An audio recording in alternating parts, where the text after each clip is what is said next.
We're going to reopen our meeting and begin with Public Works. Good morning. Good morning.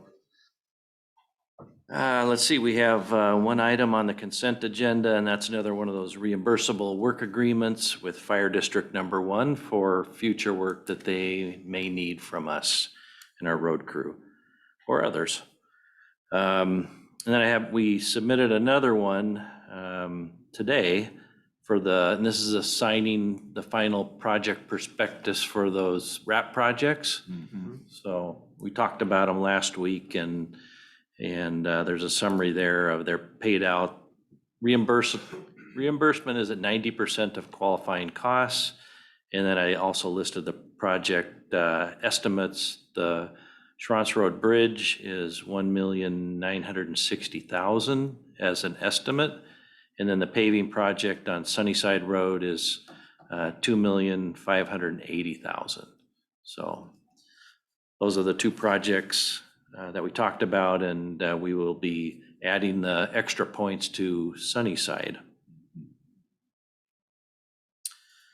Let's see, we have two pay estimates. One to James Dean Construction for the Courtney Road project in the amount of $574,764.48.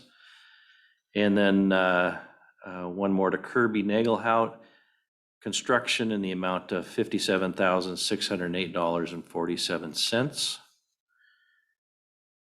And on the construction side, nothing really new with Roosevelt or the guardrail project.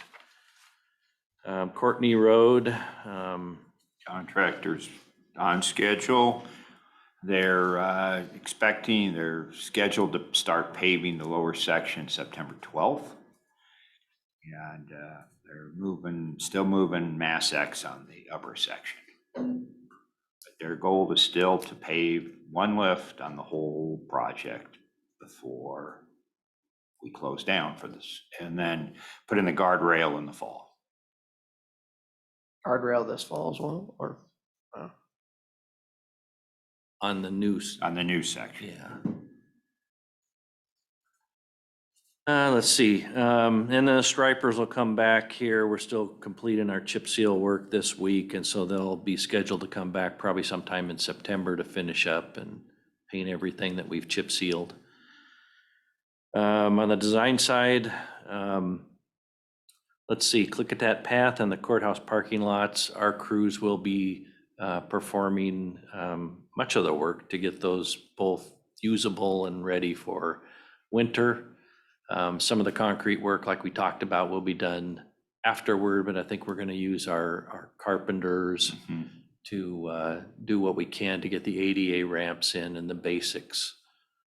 So there's some connectivity, and pretty much.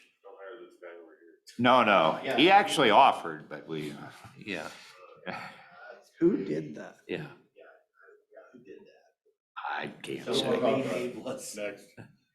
Yeah, we'll get our carpenters. They're Yeah, they do good work. They do good for me. Yeah.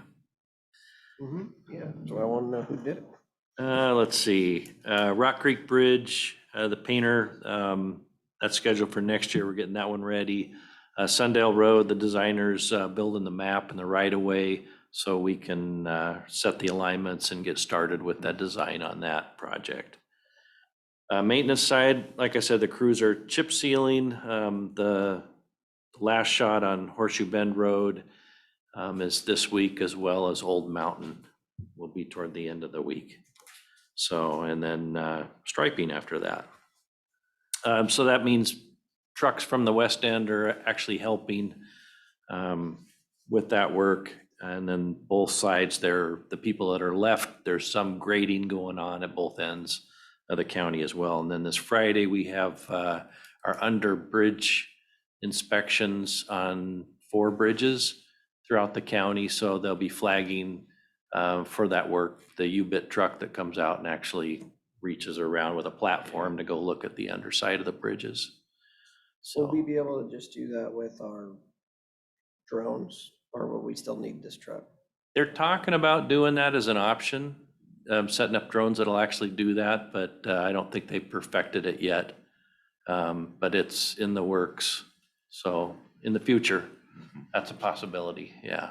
You know, right now they have the equipment to get people under, either on the platform, or they actually have people that climb them with ropes and harnesses. So, yeah, that will be something for the future that they're talking about doing. So, and luckily we only have 4 of those because they're not cheap. Right. When you bring that piece of No. equipment out, it's expensive, and we do that every 2 years. We're required to. On- Related question, because you're Yes. talking about chip sealing.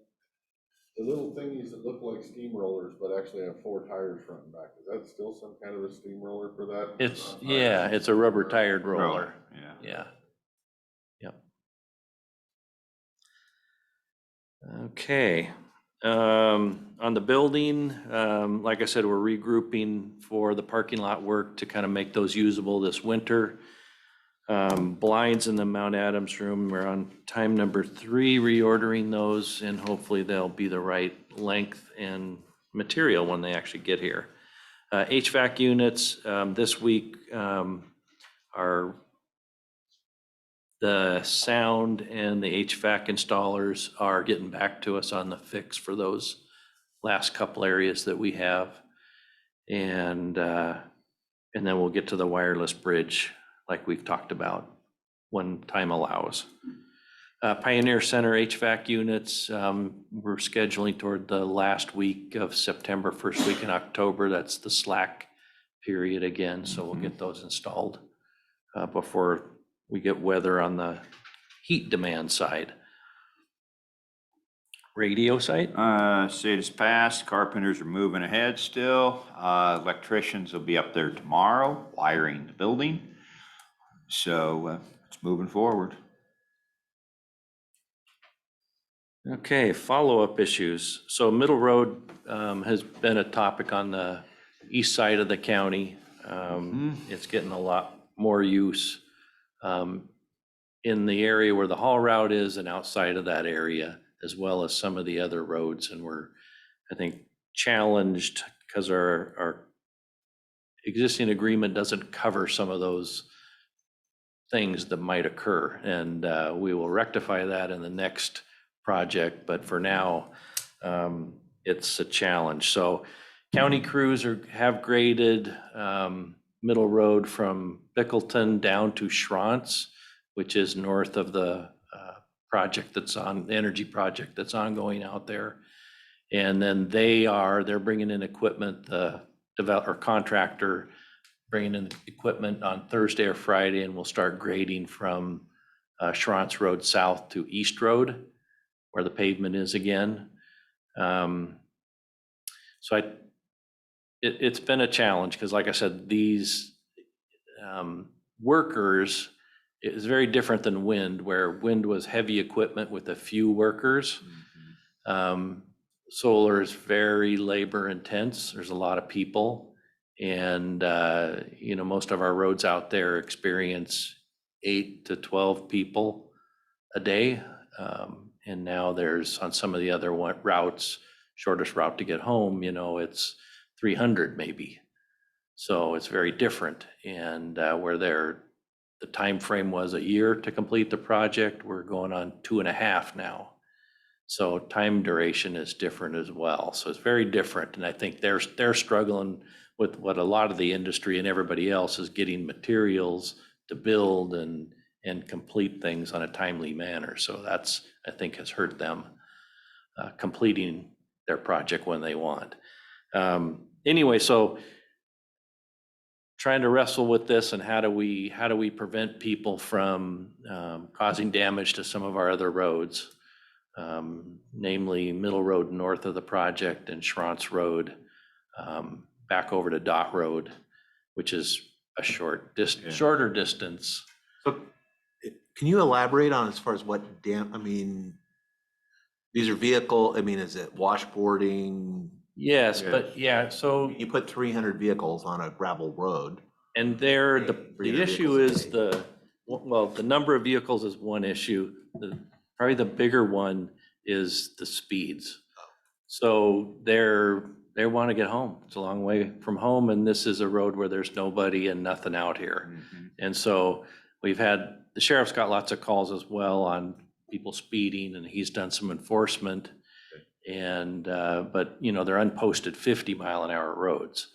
But should you really go that fast? No, because what's happening is when they go fast, they're just blowing, I mean, literally blowing the crushed rock off the road. Yeah. And it's not, you can't recover it because it's out in the brush somewhere. Mhm. And so speed's a big issue. So I talked to the prosecutor about it, and there's the road closure RCW that we're allowed to use in certain instances. If continued use of a road is causing severe damage, you can either close the road or you can set a speed limit. And the speed limit then, under the RCW, it's not just a citation, it becomes a misdemeanor. And it's punishable by up to 90 days in jail or $1,000, up to $1,000 fine. So much different than a citation for just speeding. So if you set the speed limit, not close the road, but you reduce the speed limit because of the damage to the roads, using this RCW, the sheriff would have to enforce it, obviously, but the teeth in it is much worse and may get people's attention because there's not much we can do. Because Under our current road. Right. under the current agreement, yeah. So are we learning our lessons so that the next road haul agreement, we can include ancillary roads that we likely expect them to be used so that they can grade those as well? Yes. Yes. It isn't just the grading of the road, though. The problem is you blow off all the fines, you can't put them back. And while the road will hold up in the summertime, you taking the cap off the road. So now come the winter time, you'll break through the road and then you'll rut the road. And then now you're looking at reconstructing the road. Yeah. So, yes, but we're gonna do things considerably different this time. Because again, nobody has suspected there would be this many people. We're going that direction. We're Yeah. going and that rate of speed, and it was looked at as wind, and it's considerably different. Yeah, I think last year the sheriff clocked some people near the landfill in the 90s, 90 Yes. mile an hour. So they're just want to get home or they want to get to work. So it's very different. Revenues. Yeah, Yeah. but you've got a So guy out why there. this started is I continue to have some complaints from out there. Emergency, fire district type stuff, about how bad those roads are. And it's like they fix one and then there's another one and the maintenance isn't high enough for the amount of traffic on the road. So that's what spurred the conversation with Gordy. And he was kind of already on it. So the next agreements, hopefully when you get those where you think they're right for the next one, let us look them over and whatnot, because I want to make sure that this doesn't happen again with any future projects out there, or God forbid, any future projects close to town. But I guess the argument would be, there's how many people showing up to work on this thing every day? Hundreds, Versus hundreds, Well, the Yeah. argument is there's only 2 jobs. permanent jobs. Permanent So, jobs. right, so, but boy, in the last 2.5 years, there's a lot of people blowing down that road, so. Yeah. And my kicker is I don't want the taxpayers, because one of the asks from the member of the public is to pave that road or chip seal that road. 12 miles of road, there's 2 houses on it, one on each side of the road. That's a hell of an expense for 2 houses, and I don't want to use taxpayer money for something that I feel the developer should be paying for. So we need to make sure in our next road haul agreements that everything's covered. And if the county crew has to do the work, that not only we recoup our funds from the county for the county crew, but there's actually some teeth in and a fine or something to make it so the construction company wants to keep the road up versus has to keep the road up.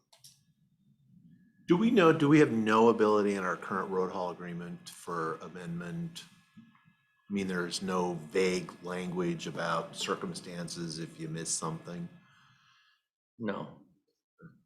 No, only within the road haul, and that's never been an issue for the 10 years we've been using this agreement for several different types of energy projects. So. Yeah, I guess we learn. I mean, we did with wind, where our first ones were, we had some holes. Yeah. Yeah. We hadn't thought of, and we amended later to fix those, but I don't like, I mean, they should, and I would be curious too if I mean, I guess don't underestimate having a conversation if we have a conversation with the contractor, with the folks out there about, you know, you're not being a good neighbor and you got to get your, you know, you need to be, I mean, I'm supportive of looking at this RCW so we can change, because the speed is what's causing the damage, likely more so than just the volume of traffic. Yeah. I mean, it's Right, but if they're doing 90 miles they're an already hour. doing double the speed limit. You lower it down to 30 or 40, they're still gonna go because they don't think there's a single cop anywhere. Right, and that's what I Right. mean, maybe, but there's the team approach would be, you know, we enact it, we have a discussion with the sheriff about, you know, this is, you know, my experience with the sheriff is he's always been a good team player about that, and they will put some resources there. And we tell the company, we're not happy about this, and yeah, our agreement, we don't really have any way, but to come after you, but you can voluntarily, you know, make sure you're communicating to your people, this is not okay behavior from you, because we make the assumption that everybody's going to follow the rules, and if everybody was following the rules, we would not be having a problem. Right. That's the issue, is you can keep changing the rules, but if nobody's going to follow them, we can set the speed limit at 10 miles an hour. It won't Right, make any exactly. difference. Right. Then there'd be Yeah. no damage to the road. I have had several discussions with the people managing the project, and They just don't care. we're not getting, well, they say once the employees leave our site, Yeah, they're they're on their own. on their own. Well, that And they is don't wanna deal technically with it. true, but it's not, that's gonna make a difference to them when they either don't have workers because they're serving 90 days in jail. Now I'm gonna care if I just know from, you know, again, I only manage really small projects compared to this, is that I wanted to get along because that's just how you do business. That it's like, I don't say, yeah, screw you, I don't care. You know, I'm never gonna be back here. Inevitably, there will be some interaction and they're gonna remember. So, Yeah, like I said, I would have hoped that would have worked, but I've been trying that for Yeah. the Yeah. last well, that's 6 to disappointing. 9 months and getting nowhere. And I talked to the sheriff, who said, yes, he would be supportive if we enacted some type of speed limit under this RCW. I And think it would only take one of them to get the fine to go Yeah. back and tell their buddies, oh God, yeah, and that's gonna slow it down. yeah. And Chief Jensen said that he called you and got on the schedule in September, so we know? Okay. So, okay, because he was talking about, he wanted to come talk about this, so I will call him back with the new information. I also plan on calling Brian Walsh with the company later today and giving him a small piece of my mind. Right. About how to be a good neighbor, and hopefully they work with us. If not, at least we know in the next road haul agreement, we'll have our bases covered. So would you like me to pursue the speed limit? Yeah, oh yeah, I mean, I Okay. think you gotta have the tools. Okay, I mean, it's not posted, so they don't Right. know. They don't think there is a speed limit. yeah. It's the Audubon of East Klickitat County. Yeah. Well, It really you're is. Go as having fast as fun you- yeah. you're going home. Yeah. The only time I've gotten 90 on a gravel road was with Rex. This is actually a paved Yeah, that's- road. yeah. This- Oh, yeah, okay. This was. No, a this was paved- on a gravel. Oh, road. well, okay, that's understandable too. Yeah. All right, thank you. Thank you. That's it for our list, except for the historic photos, so I don't know if you wanted me to make more copies for. I have the book. My plan was to pass it around today. Okay, I went through They it. got time and can sticky note I didn't add any sticky notes for a reason. for anything they kind of liked, so we know which direction to go and whatnot. I did notice they, in the agriculture and industry section, all they did was copied the same historic buildings that they put in the first section into that section accidentally. So whoops. oh, okay, I didn't So- notice that, I apologize. Yeah, no problem. We'll fix that So, and get you new photos. but at least get kind of an idea where to go, Okay, so. okay. All right. Thank you, gentlemen.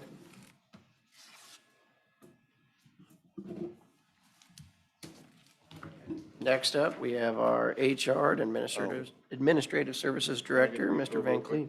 2-second recess? Yep, go ahead. Oops, we're here for your heart. Oh, I forgot to do. I don't have the labels.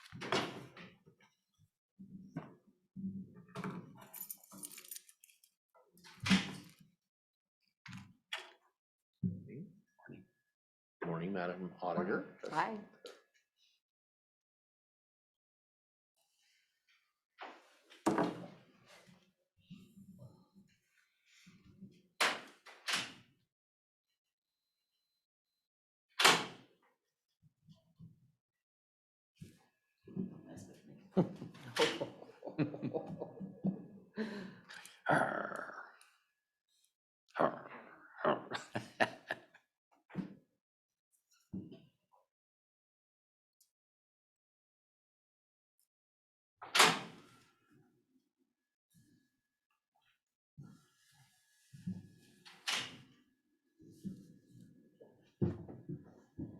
Good morning. Good morning. So the first item on the list is actually an auditor's item. It's a joint It's a thing. joint between HR and the auditor's department, but on the consent agenda today, you have a resolution rescinding a resolution from 2019 having to do with tracking the hours of exempt employees. It was done for a very specific reason that no longer exists. And I don't know if Brenda wants to give you any more background. We shouldn't ever be tracking exempt hours, ever. So it's kind of, yeah, we need to get rid of that. We did it for a reason, or it was done for a reason at the time, and now it's time to go back to what they call the exemption-based time Yep. cards, which Exactly. sick leave, vacation, administrative leave will be documented, but Did we get the information we needed in order to make decisions when it comes to when the exemption numbers start bumping up against these people? We have some numbers. Not everybody was great about, Doing it. yeah. Okay. well, and we We were, can give you what we have. and we were tracking a significant group of employees when really it was only maybe, a dozen or 15 spread over multiple years that we were looking at, because Well, when it originally came out back then, though, Right. it was gonna hit a bunch of employees very quickly. And so now it's slow rolled, right? year, I mean, it was like maybe. Yeah, it was 2, 3 a year over a 6-year period, so it wasn't any significant group at any one time, but, so retrospect, we could have just tracked on a yearly basis the ones that we thought could have been impacted, but since then the Right, state. but they've changed that date. They keep changing Right, that date, and- right? and the amount. And the amount of money too, right? Yeah, it was gonna be a significant increase to the salary test, and then it dropped, and it only came up a little bit now, supposedly they're gonna bring it back at a higher rate, so Right. ultimately, we won't know which positions are impacted. And frankly, we don't have any control over it. They'll become hourly, and we'll have to track it, so Right. it was just, we're looking to see if we could estimate the cost. I don't think you'll get accurate numbers like you were looking for, because it's got to be 100% participation, so just saying. Right. So You we get just, close. Well, but I mean, weren't we originally looking at it like some people might be at a grade 68 back then that was gonna hit, and it's like some people we might need to bump to a 70 or 71, and that'll save us money versus some people, we just want them to go hourly. And so, it would change those classifications, but I agree, if we don't have the numbers by now, Well, and I don't think, is it And federal some law of that the says we're scenarios, not right, supposed to? some of the scenarios being put forward by the feds would make virtually all of our employees hourly, up except for maybe the top grades on our current salary chart. Because remember, overtime is the exception, or the overtime is the rule, the exception is exempt. right. So they're trying to narrow it back down again. So again, we won't know until they settle on that. Then the decisions will be what to do with those impacted positions. So today's just, it's on the consent agenda. We just wanted to explain it ahead of time and see if you had any questions. And I consent. Okay. I'll get out of here and you'll let Casey up here, right? thank you, Brenda. Okay, thanks. Thank you, Brenda. See you later, Brenda.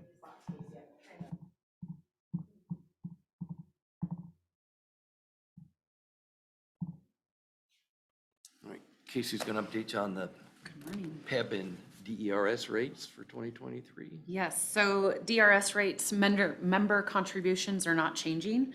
The employer contributions for a few different retirement plans are changing. Employer contributions, the member contribution rates are not changing. So for PERS 2, employee contributions are the same. Employer are changing from 10.25% to 10.39% effective September 1st. For PESERs, it's going from 10.39% to 10.63%. And LEF, I think, is staying the same. So just a little, it's minor increases, but it will. Adds up. Do they usually increase the employers without increasing the employee? Does that happen often? Or? It kind of varies. Like last year, I think the member contribution rates increased as of July 1st, but the employer contribution rates did not increase. So Our DRS isn't it on a 2-year, they set their rates for 2 years. And so when that 2 years is up, then there can be it's usually annually that we get the update, and whether it's July 1st or September 1st. So typically July 1st are the member increases and September 1st are the employer increases. So there is a slight increase. and there could be another increase in July of 2023 because Yes. the 2-year rate. Yep. That's when they could change it. Yeah. Any questions on that? No? Okay. We did get the PEB increases for our benefits. They are increasing by 9% across the board for medical, dental, vision, the insurance for employees and employers. So we've got those rates that we'll get up and have the auditors audit. Employee-only coverage for a full-time member is going to go from $884.84 to $970.10. And that is paid 100% by the county. So there's no increase to the employee on that one. It's a difference of $85.26.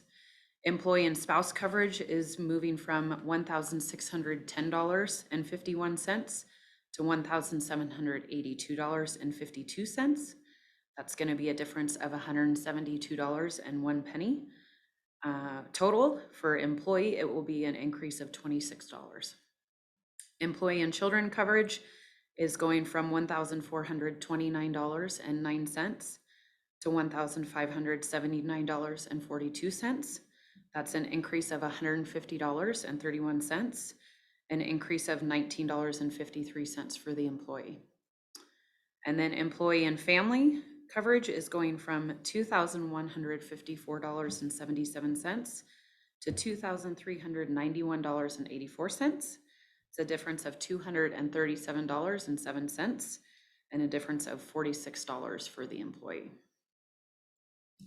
And I think Jen's working on calculating, that's a significant increase if you roll it up across the organization. That's the biggest increase that we've had since we've gone to PEB. The long-term disability, basic long-term disability and life insurance rates are the same. So that will not be an increase for the county for the basic policies that we pay for the employees. That will stay the same. been kind of waiting for COVID to see if COVID has an impact on the rates, and it didn't last. It could be part of the reason. It's a big pool we're in, so for the rates to go up 10% for the number of people in this pool, it's significant. So the employees will see that change on their December 25th check for January 1st coverage. Any questions on any of that? Do you want to run those thing on your wrist I again? just thought about that too. He's asking me to put my blood pressure cuff on. Well, not with my stuff, maybe with what he's got next, but no. Thanks, I Casey. don't know about you, but that's a lot of zeros. That is, Yeah. yeah. What do we figure, maybe $250,000? We pay over $1 million in benefits, so it's a That's what I figured, 200,000 more. And then we in the past used to report on the number of open positions, open meaning posted on NeoGov. As Commissioner Sauter mentioned, we have a lot of positions that are either unfunded or on people's org charts, but aren't, we wouldn't call those open. So Casey ran a report, and we'll start up keeping you updated on positions that are open and that we're recruiting for, and then how long they've been open, give you a sense of that, so. Yes, so we currently have 10 jobs posted. We have 2 that have been posted for over a year, the senior planner and the deputy prosecuting attorney, 1, 2, or 3. We have another position in the auditor's office, the senior accountant, that's been open for almost 5 months, and the IT system administrator that's been open for 9 months. The rest are typical timeframes. The facility maintenance technician has also been open since June.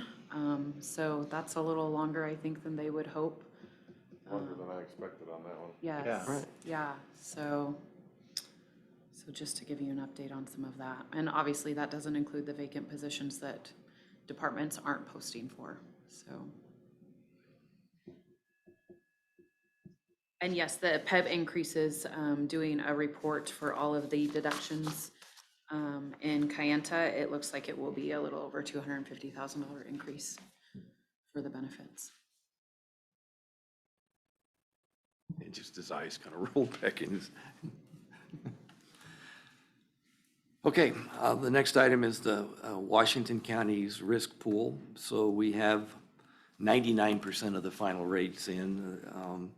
It's $817,857. And remember, that's prorated for 10 months. So would have been closer to $1 million for a full year. The extension that we have so far, we have a 2-year offer from the current pool for $546,477 that has to be paid all at once. What I heard back was we don't finance insurance rates, so stay with the money up front.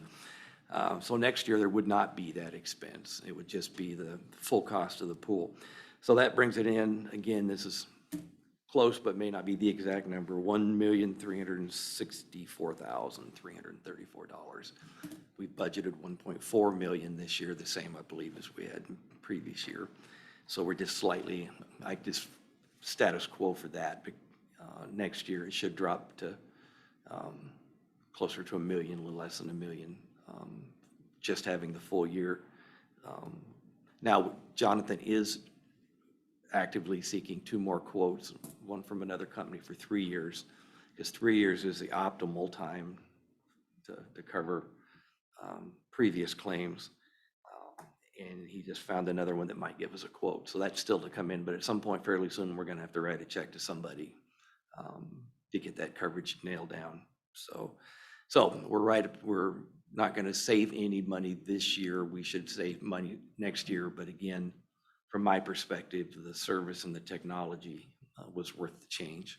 Well, I would argue that you are gonna save this year because at our old insurance, it was 1.4 million a year, plus this year you're adding a 15%, which would have brought it up to 1.55 mil, so. was it 15%? Yeah, well, it could be higher, they won't officially announce until the end of the month. With us leaving, everybody else might be well more than 15. Yeah, Dan's right. I was just looking at what we have in the budget. Right, the budgeted Yeah. amount, right. Still a good, it's the right decision. Right, to me, it's still, even with paying the 2-year gap insurance, you're still saving roughly $200,000, and next Yeah. year you're gonna move that closer to saving 700,000, Because so we've been looking at what, 10%, wouldn't that make it 1.6? close. Yeah, so and it's been as high as almost 20% in the last couple of years.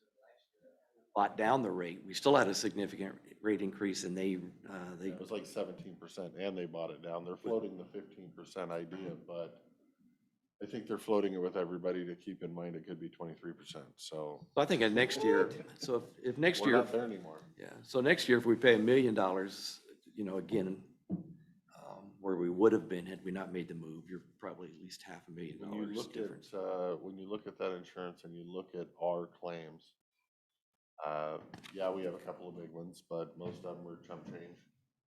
And there ain't anywhere near as many as the other smaller counties, and the other counties are every single month, and they're in just a stack of them. On a positive note for the new pool, they've already extended some of their benefits to us, given me access to some of their information from other counties that we can use. PA and I are trying to update some of the processes we use, and rather than wait till we actually join, they're allowing us to start working on that now. And the new pool has 3 seminars next year, one being the conference, and then they have 2 other meetings that we plan on attending so we can learn how to use their tools and become familiar with their system. So, and they purchased a virtual driving simulator, and they're training the counties. Each sheriff's department will have a trainer, and Carmen will send somebody now. And then we can get this simulator here and have our own trainer. So they've made that available to us before we've paid a dime into the system. So we'll be sending somebody to train the trainer for driving for the sheriff's office. So good to work with so far. So is it gonna save us anything on rates? I don't think so. I don't think so, but we'll check into that. This year they had such significant increases. They were a little nervous, but compared to what we've paid in the last couple of years, it seemed kind of minor. So. Okay, that is for HR. So for IT and fiscal, Jen, we're in the season of fiscal, so Jen doesn't have any updates today. We're giving her a bye today. IT manager starts September 1st. Our new IT manager will start September 1st. We're looking forward to that.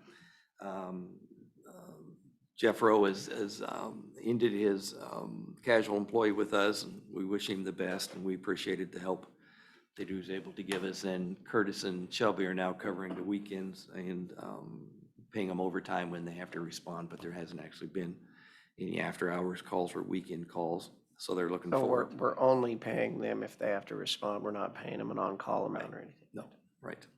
And there hasn't been any, so, but I assured them that should they respond or need to respond, then, and it goes through me, so I'm the one that contacts them whenever I get a call. They'll be paid for that, as they should.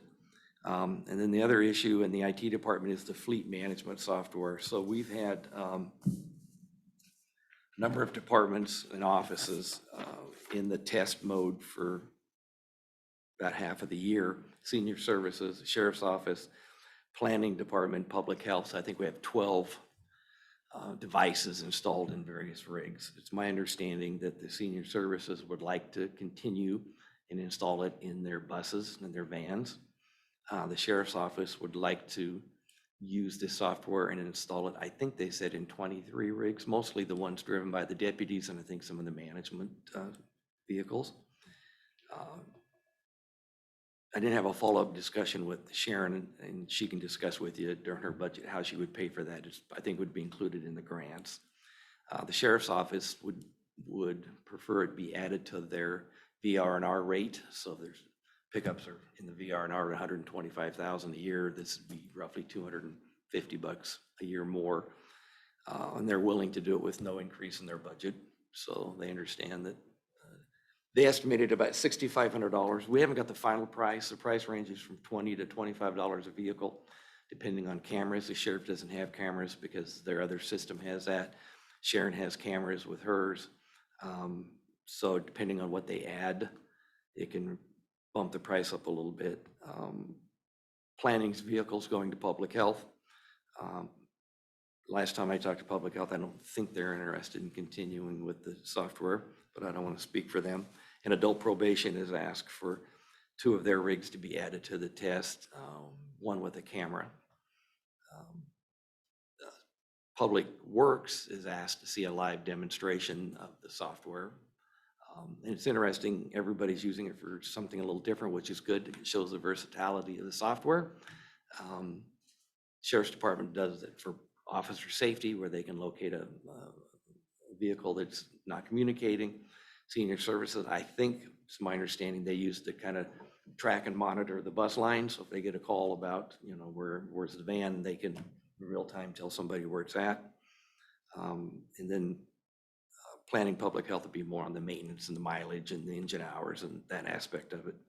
And I think adult probation is looking at it from a safety point of view, transporting juveniles and potentially the litter crew. So everything we've seen, and Jeff and I, we went through 2 or 3, maybe 4 different softwares, got live demonstrations. The one we picked on, I believe, is on the state procurement. Generally, they don't require a contract, they're month to month.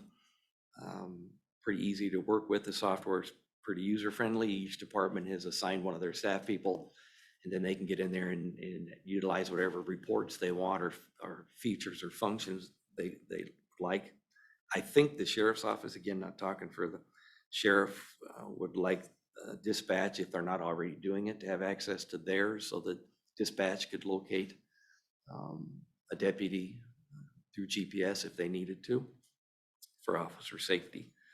So there seems to be some support and desire for some of the departments and offices to use this software. And I think we're at kind of a decision point where we need feedback from the commissioners about whether you want to proceed with this on a department and office basis, institution-wide, or for those who are interested in using it, knowing others may test it over time. I also think we've had a discussion about a fleet vehicle. I don't think that has to wait for this. I think if we can identify a rig and Gordy can designate a place in the parking lot, then we can check out of this software. None of the software we looked at had the feature where you could online check out a fleet car. But IT tells me that the same system we use to reserve a conference room can be used to reserve. We just designate a car like a conference room, and they could get online and reserve a car. We just have to designate a place to have the keys. We could do that in our office or wherever else you want to do it. And then somebody have to budget to, change the oil and change the tires and the cost of the vehicle. So I think that's something we can do at any time if you're interested in doing that. I know Mochi mentioned the other day that she's moving their car to public health, and then public health didn't have to buy a new vehicle, which is a good deal. But she also said they're now would be looking to borrow a rig occasionally when they need one. So I think there is a potential need now for a fleet vehicle accessible to folks. I know IT'd like one when they go to White Salmon sometimes and they're delivering equipment down there. They take their own cars, but again, it's not a need for a full-time rig. So again, the reason I wanted to do this was multiple fold, but it also covers those departments that don't have it in place now. Because is there a cost of, I don't know, 10 to 20,000 total to do the whole project per year? Absolutely. But I also believe you could save that amount of money every year just by having the software, because you're going to be able to specifically pinpoint what vehicles are being used, what vehicles are lemons and need to be replaced, or which ones don't really have that much repairs and don't need to be replaced early. Right now, we're taking the opinion of the person that's driving it, that it needs repaired or needs replaced because it has ongoing repairs. And I've found that not always to be accurate. But I would also say we have a number of vehicles that do not get driven. We have a department with 2.5 employees that has 2 vehicles. Those vehicles get driven 1,500 miles per year. per year. And we're paying insurance for them.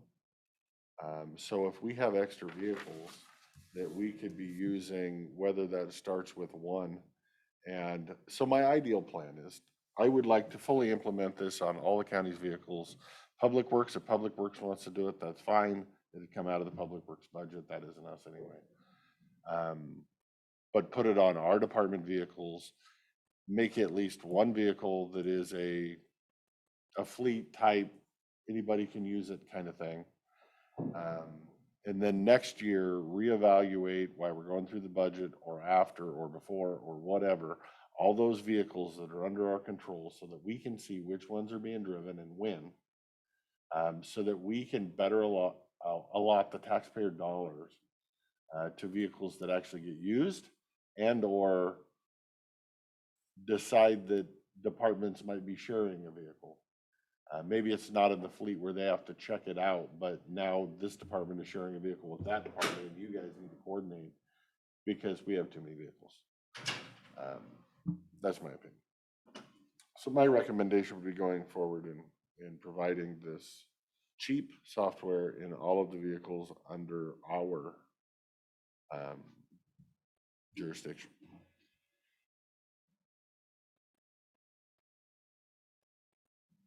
I think there's merit.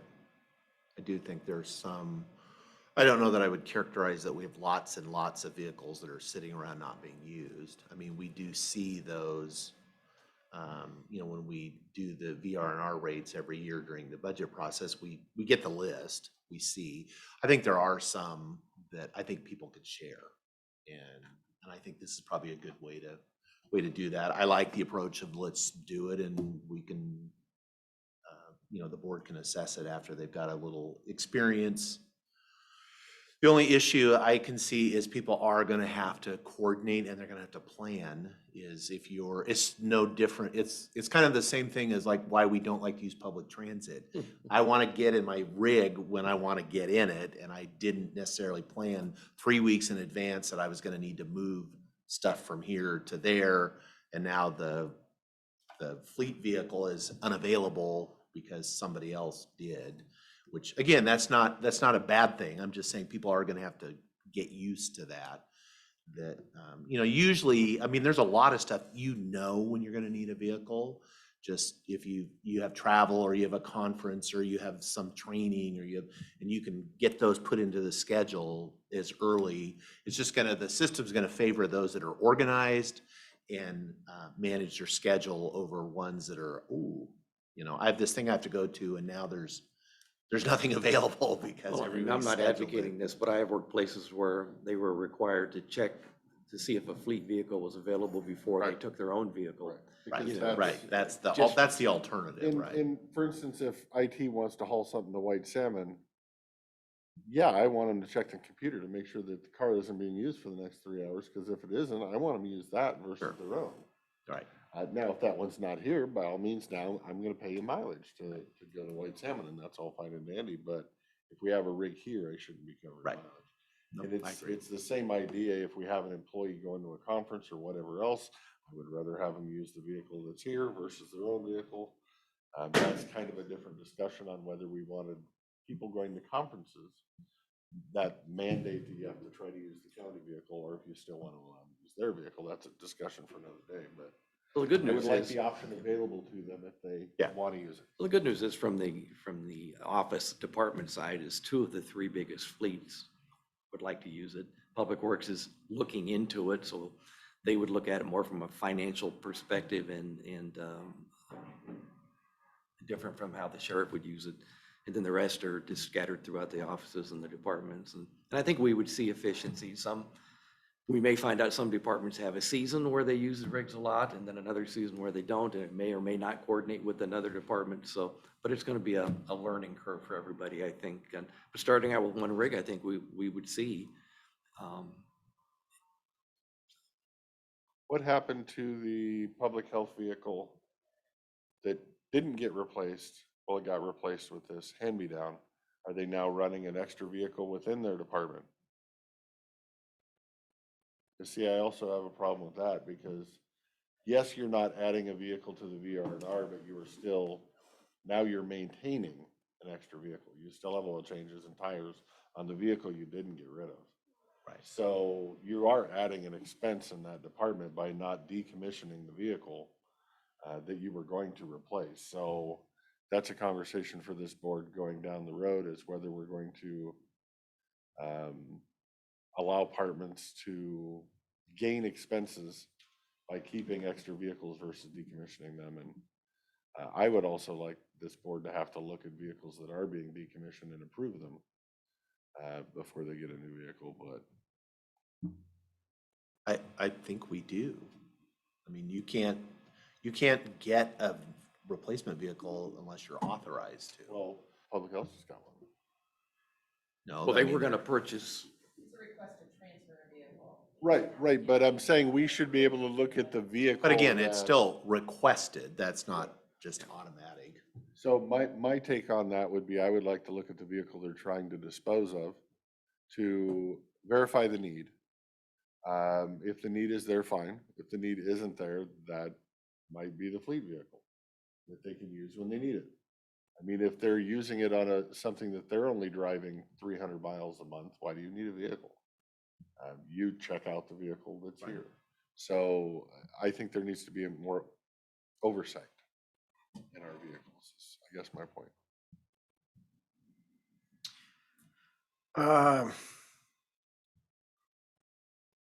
I don't think we need to put this software on every vehicle. I think that there's people who may not need it, people that, you know, they have a good system and they manage their system and they manage their vehicles. I think every year we already get the information on how many miles each vehicle's driven when it comes to the ER&R. So if that's your big thing that you're gonna get off of that system, we already get that information and you don't have to spend $250 to do it. I think if these departments that want to have it and they can fit it into their budget, that sounds great. But I don't like pushing things on everyone, especially when now they're going to think that Uncle Christopher is going to be watching their vehicle all the time and whether they're driving it. And I don't like wasting money if it's not truly needed. When it comes to the fleet vehicle or fleet vehicles, I think sooner or later we'll need probably more than just one. Especially for just, you know, you're around the county driving, whether it's, you know, some of these smaller departments. One thing I think we have to look at though is that some of these vehicles, like if you went to a full fleet system, we have all these grant dollars that come in from all these different areas, and some of those grant dollars get put towards vehicles inside that department. And so if it was part of a fleet vehicle, you'd have to change on how that's going to operate. Because I know, like with Sharon, I don't think, you know, with how she buys her vehicles, likely you couldn't loan it out to IT very easily. no, that's true. So there's a lot more pieces to that vehicle moving puzzle. But I do firmly think that having a fleet vehicle, if it's as easy to create or to check it out as it is to create a Google Meets thing, I think that's something everybody can learn. Though some people still can't learn how to use Google Meets. I may regret asking for this, but so we have all vehicles, not all vehicles, and merit.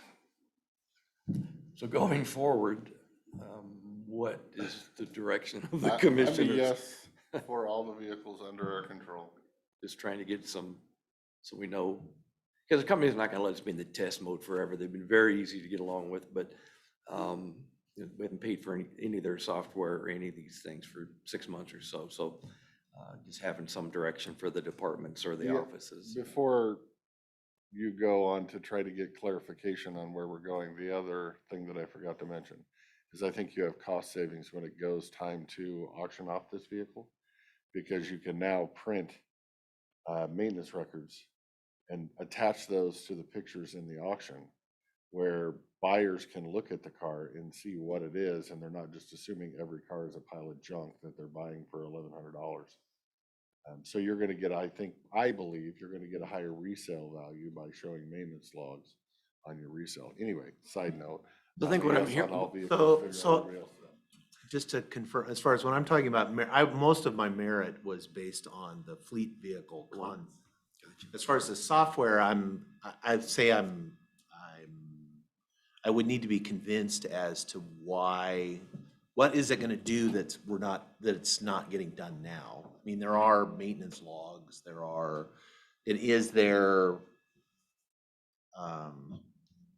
is there some savings or something that will offset the cost to do it?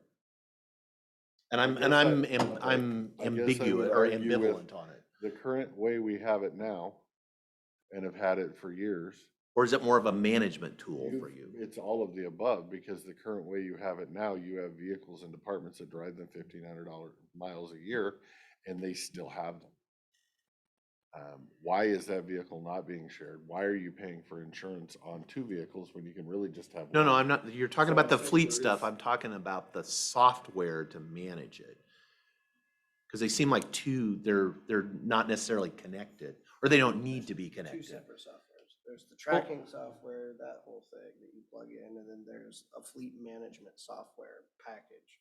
I think that, Clarification, it's one chip that goes in, that's yeah, it. you plug it, they plug it into it's called a dongle, and it gets plugged into the. Right, to the- but you can connect you, it underneath do you and- have to have that to have fleet vehicles?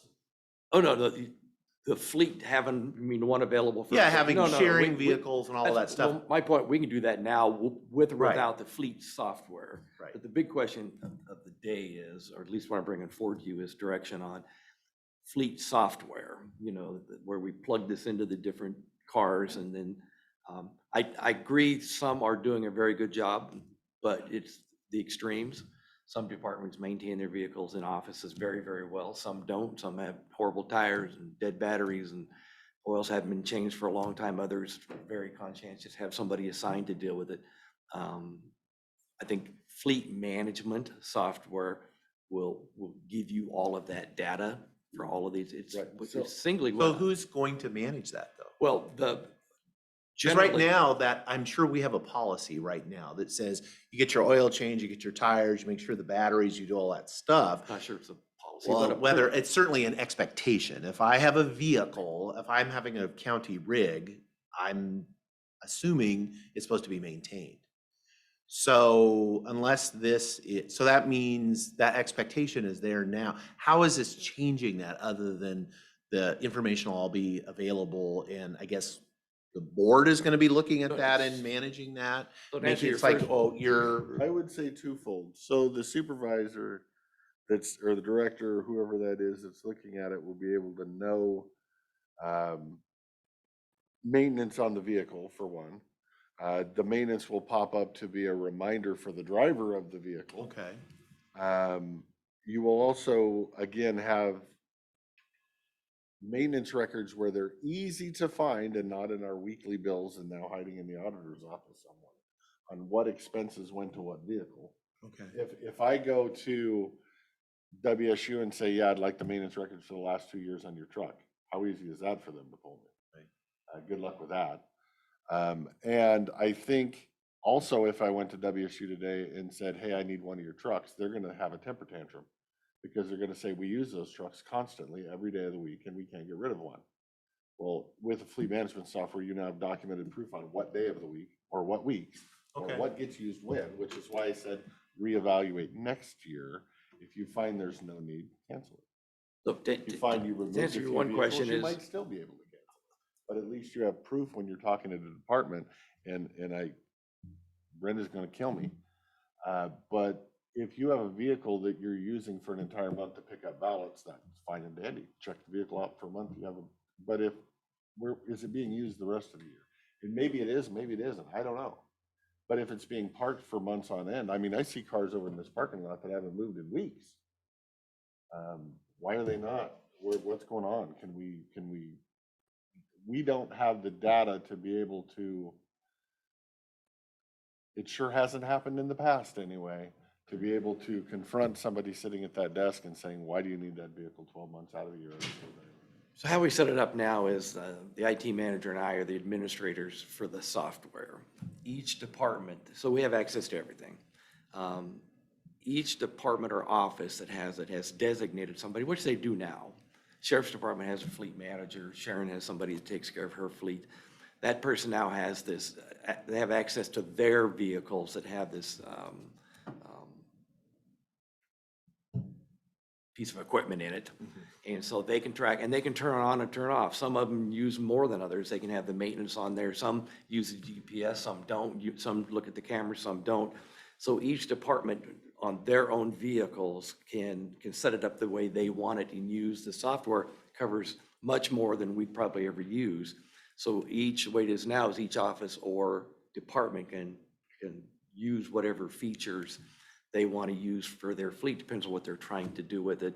I know we were laughing at Aaron because they had theirs set up to tell them when the gas tank needed filled up, and it would driving them nuts that you have a half a tank, and but they turned that off because they can just look at the meter. Because if you get somebody driving a rig and they don't fill it up, they come in, park it at 5 o'clock and don't put gas in it. The next person that comes maybe at 5 in the morning to go somewhere, the rig's out of gas. So, so they can monitor fuel consumption and they can monitor if there's warning lights coming on. It's plugged into the same thing. They plug in the computers when they take it into the shop to run the diagnostics. So it can track warning lights, if there's an engine problem. So right now, each department or office can kind of customize the features they want to use of this software. So I guess the other question is if we would make this mandatory, Commissioner Christopher, are you saying that we're going to add this to each one of them's budget that they now need to budget for, even if they may not want it? Or are we going to do this centrally located and it's going to come out of IT or something else? Because Doesn't matter to me. we just had the conversation that, the sheriff's department has the money for it, they can do it. The senior services has the money, they Because can. you just put 200,000 back into it, and then you're arguing over $20,000 in food management software, so it's budget dust to me. Where it comes from, I don't care. I'm a yes.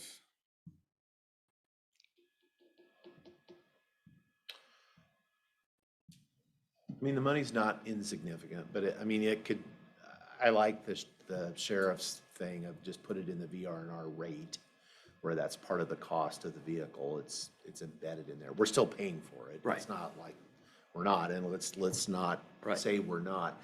The thing that I guess the piece that's concerning me is that and it's not a bad thing, but it is like we seem like we're really focused on, like we want to manage everything.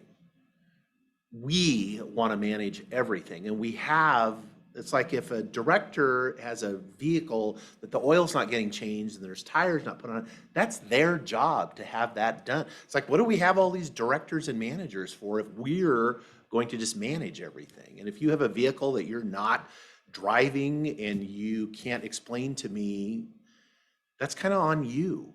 And that's the part, again, I understand you're looking for data so that you can do your job, so that you can manage. I'm just concerned is that it does turn into, I'm gonna be looking at your maintenance logs, every month and seeing what you're doing. And it's like, eventually, I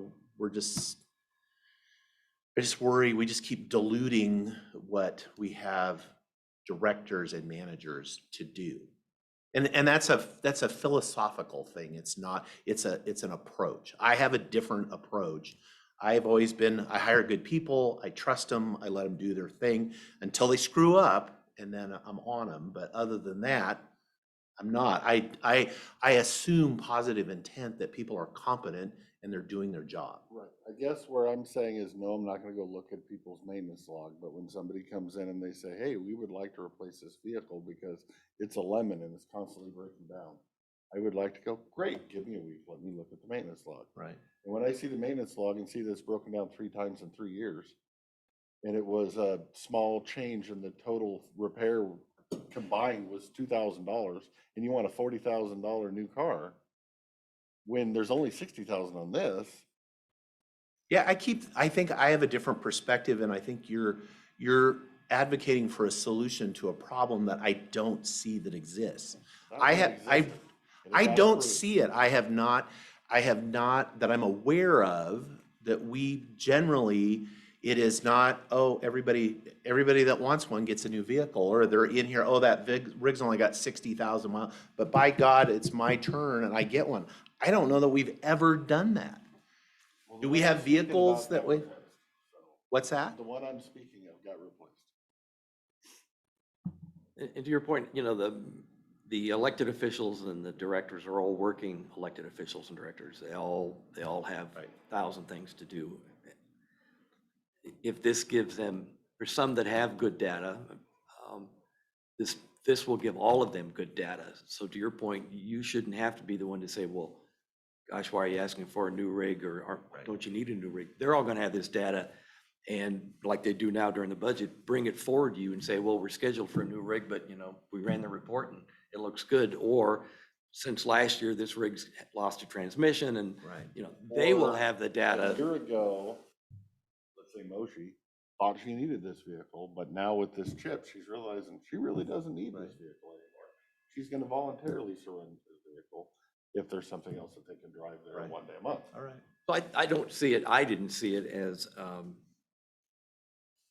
turning over the fleet management to the commissioners or any single department. I mean, sure is now, right?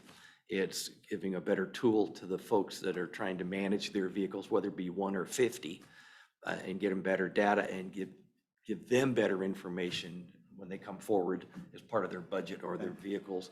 And then you will have the ability to roll up on a fleet-wide management to look at, you know, what's the average mileage on our rigs and that kind of stuff. But I think it'll empower them with better data and provide them some tools. Right now, they may have somebody who's got it written on their calendar, go change the oil, or we need to rotate the tires, and people get busy and we're short-staffed. Every single department and office is down at least one person, in most cases, some more than that. And so this just automates it. It gives it, sends them a text, it pops up on their email, and it just makes it a little bit easier to manage these. Right, and I these guess vehicles. I'm not arguing that we put this into place and use it for the next 500 years. I'm arguing that we put it into place for 1 year. If next year somebody comes forward and there's a department that argues they don't need it, they don't want it, we're looking at the data and we feel they don't need it or don't want it, take it out. It's fine. But I think with some of these departments that fight tooth and nail for their vehicle, we do not know how often or when or what days of the week it is being used or whether it can be shared. Every department, every elected in this county has their own little siloed, don't take from me, give me more mentality, and it's just government. And I think to your point, Commissioner Does it need Sauter, is oversight? Yeah. they all know their vehicles, and they probably all know when they're being used and when they're needed and the utilization, but they don't know about the other two departments or the other two offices. So there's no overarching look at the use of the vehicles. They all can tell you, I'm sure, on their department or office, but how it compares to another office to see if there's the ability, like Mochi, to share a vehicle. They wouldn't have that data right now unless they called up and talked to another department. And so I look at it, it's just data. And I'll confirm this, it's my belief there's no contracts for this. It's month to month, basically. And so at any time, a department, a office, or the commissioners could pull the whole thing out, and we wouldn't be in a contract basis where we'd have to pay a penalty or run it out for a full year. Right, and we may find that, say, an economic development vehicle only gets used 2 days a week. Well, that should be the one that Moshi shares. So now, hey, you're sharing with them and set up your scheduling over there, and you don't have to worry about this one in our parking lot over here. You know, I got rid of the vehicle. My argument's over. Thank you, guys.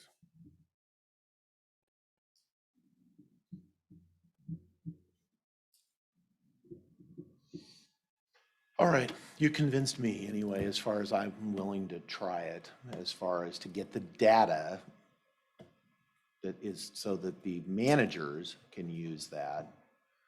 I mean, and ultimately, there's some oversight as well, but I'm very cautious. I have concerns about. Where's the money coming from? it goes on the VR&R rate. Is that what you want to do? That's Put what it I on a would do. VR? I would adjust it's just across it's part of the expense of the vehicle. But That's still, not really we're paying for it replacement. month to month. We gotta pay for it every month. Are we paying for the service out of the VR&R fund? Yeah, that's a good point. It's not really maintenance. I mean, it's not really replacement. So no, I don't, VR&R is not the right place. That's,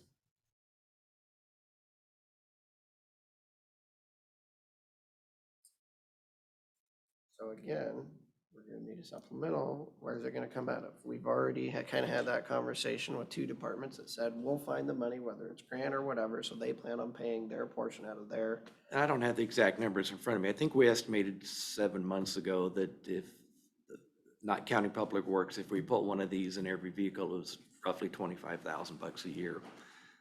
Senior services and the sheriffs are more than half of that number. So then you're talking about potentially $10,000 to $15,000 spread out over the other departments and offices that you'd have to come up with through a supplemental if that's what you, I mean, I haven't heard, and correct me if I'm wrong, any opposition to the departments or offices who would like to use it, being able to use it. The Sheriff's Department, Senior Services. I guess I would argue that any of them that have a vehicle have a bars number for that vehicle that's called maintenance.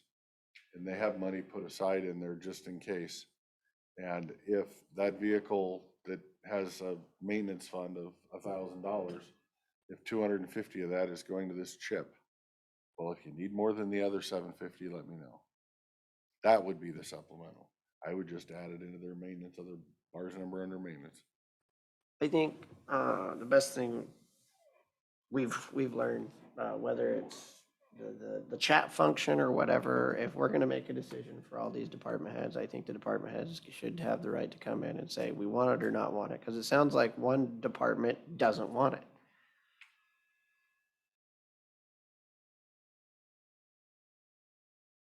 So I think it's something we can put over on a workshop, but we can definitely let the sheriff's office and seniors that want it, that's willing to pay for it, to move forward on their section.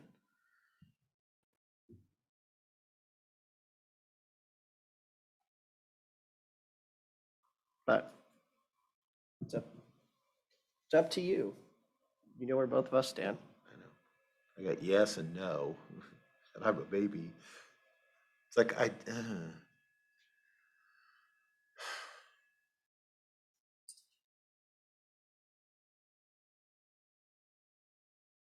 yeah, why don't we, I'll support starting with the ones that want it, the two departments, and then the rest of it, let's have a discussion about it. I do see some benefit to having continuity across the whole fleet.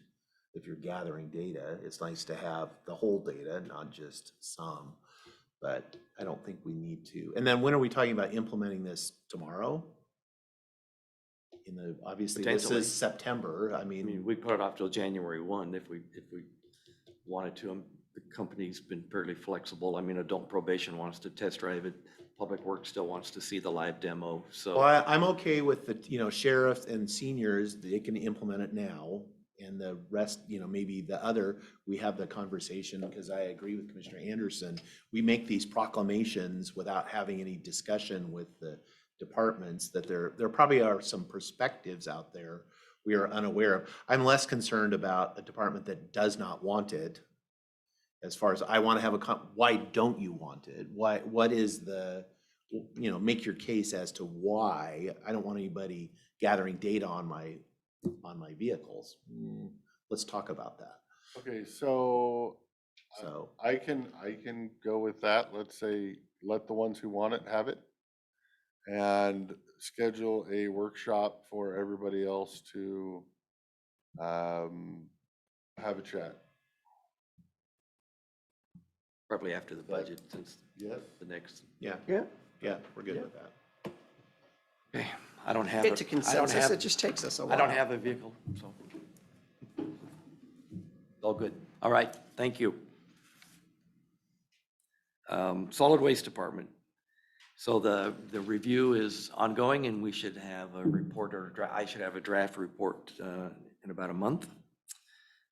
So if met with her and provided all the documents that she needed and the focus of where we want to go with that. So Are we still getting bills from like the Sentinel? Because I'm looking at the Sentinel right now and it says, be a little litter getter hero, Klickitat County yeah, Solid we still Waste. pay for, we still are on the Ads We are Republic still, pays for okay. those, yeah.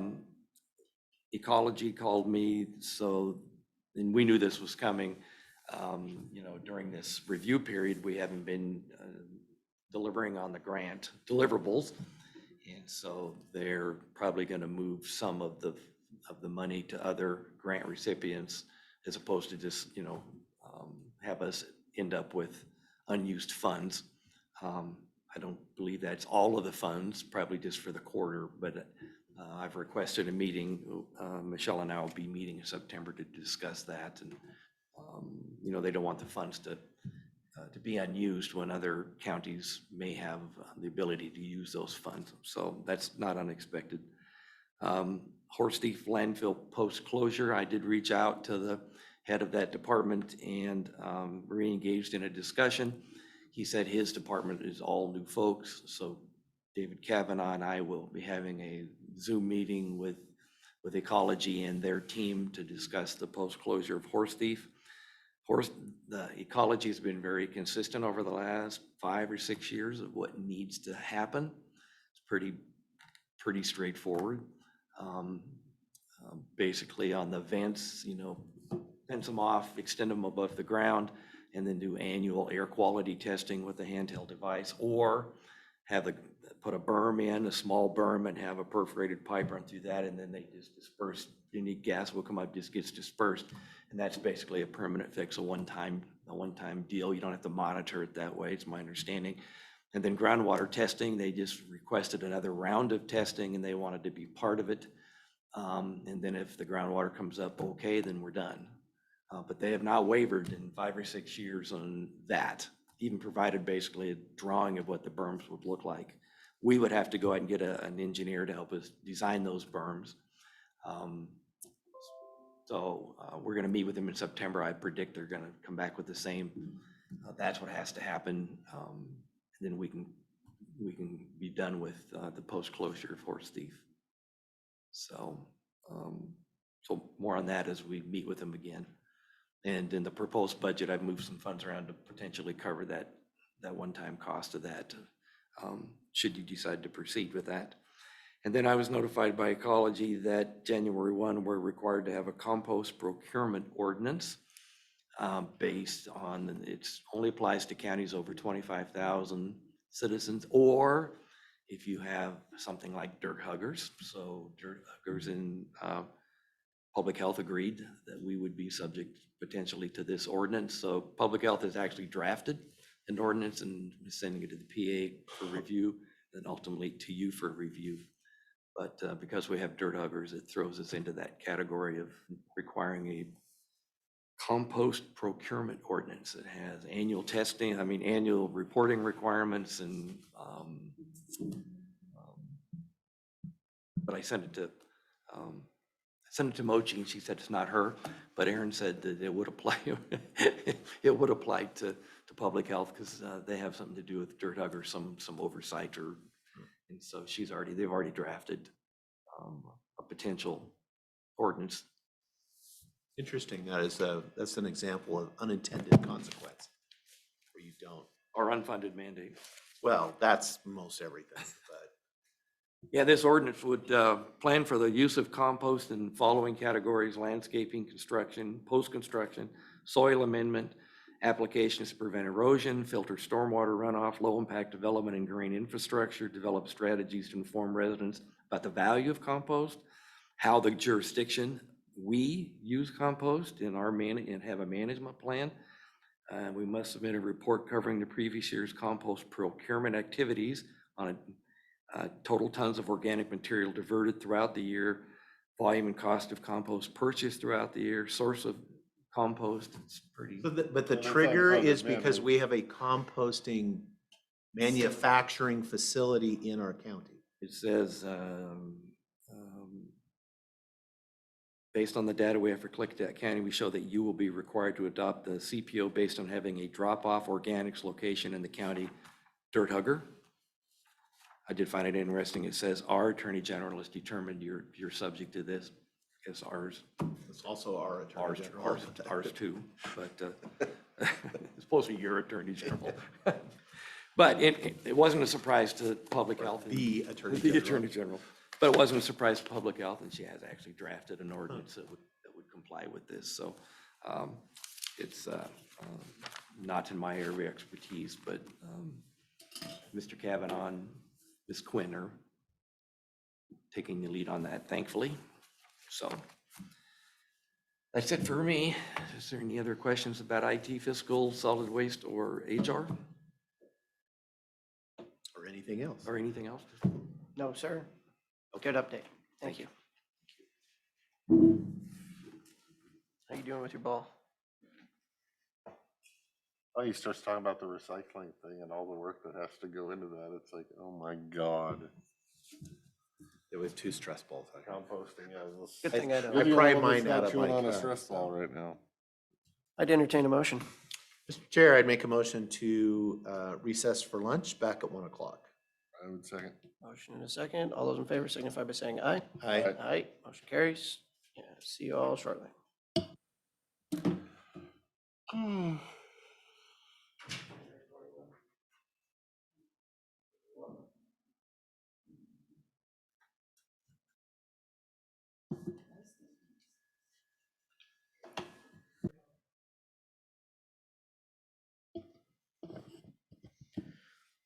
Good afternoon. We are going to call the regular business agenda of the Klickitat County Board of County Commissioners to order.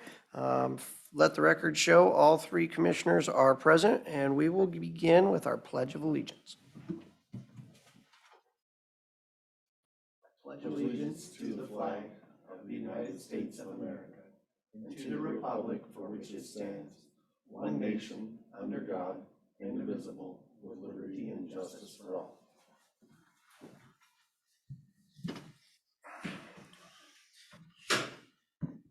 Mr. Chairman, I move that we approve the business agenda with one add-on under new business, the RAP Rural Arterial Program Grant Application Final Prospectus for the replacement of Shrance Road Bridge and Sunnyside Road Resurfacing Project. I'll second the motion. There's been a motion and a second to approve the business agenda. All those in favor signify by saying aye. Aye. Aye, motion carries. Did anybody have any issues with minutes that? I wasn't here for the 23rd, so I will leave that one to you. I did send edits for the 25th, a couple of typos. I had some edits, nothing significant for the 23rd. Okay, would you want to make a motion? Sure. Mr. Chair, I'd make a motion to approve the commissioner meeting minutes for August 23rd and including the workshop minutes from August 25th. I would second the motion. There's been a motion and a second to approve the minutes. All those in favor signify by saying aye. Aye. Aye, motion carries. Okay, next up, we are going to move into citizen comments. Comments will be limited to 3 minutes per individual. As always, we will begin in the room if there's anybody who would like to provide public comment. Come forward, please. Make sure that it's green.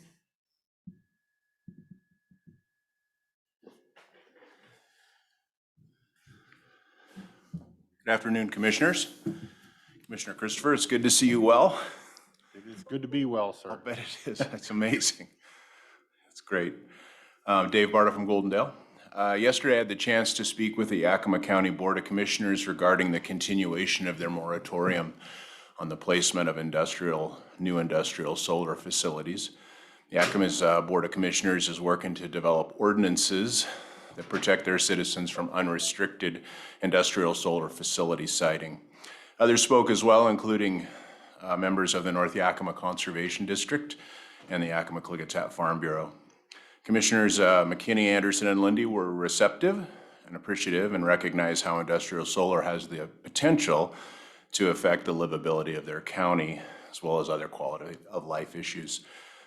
The Yakima Commissioners also spoke with Tommy Carroll, who's their planning official. He's tasked with laying the groundwork for those solar ordinances. The thing Mr. Carroll and the board members talked about a lot is that they get one shot at this. It's vital they do it right, and they're going to take the time that it takes to do it. Mr. Carroll also said they're communicating with Benton County and aligning work with them wherever that's possible. I think it presents a possibility of perhaps a regional approach to the industrial solar issue. I invite you as commissioners to reach out to those adjacent counties. Perhaps you already have. I'm sure you probably have. Maybe reach out and see what regional commonalities might exist in this circumstance. I'll be honest, it appears that the Yakima Board of Commissioners is advocating for their citizens more seriously than we are here.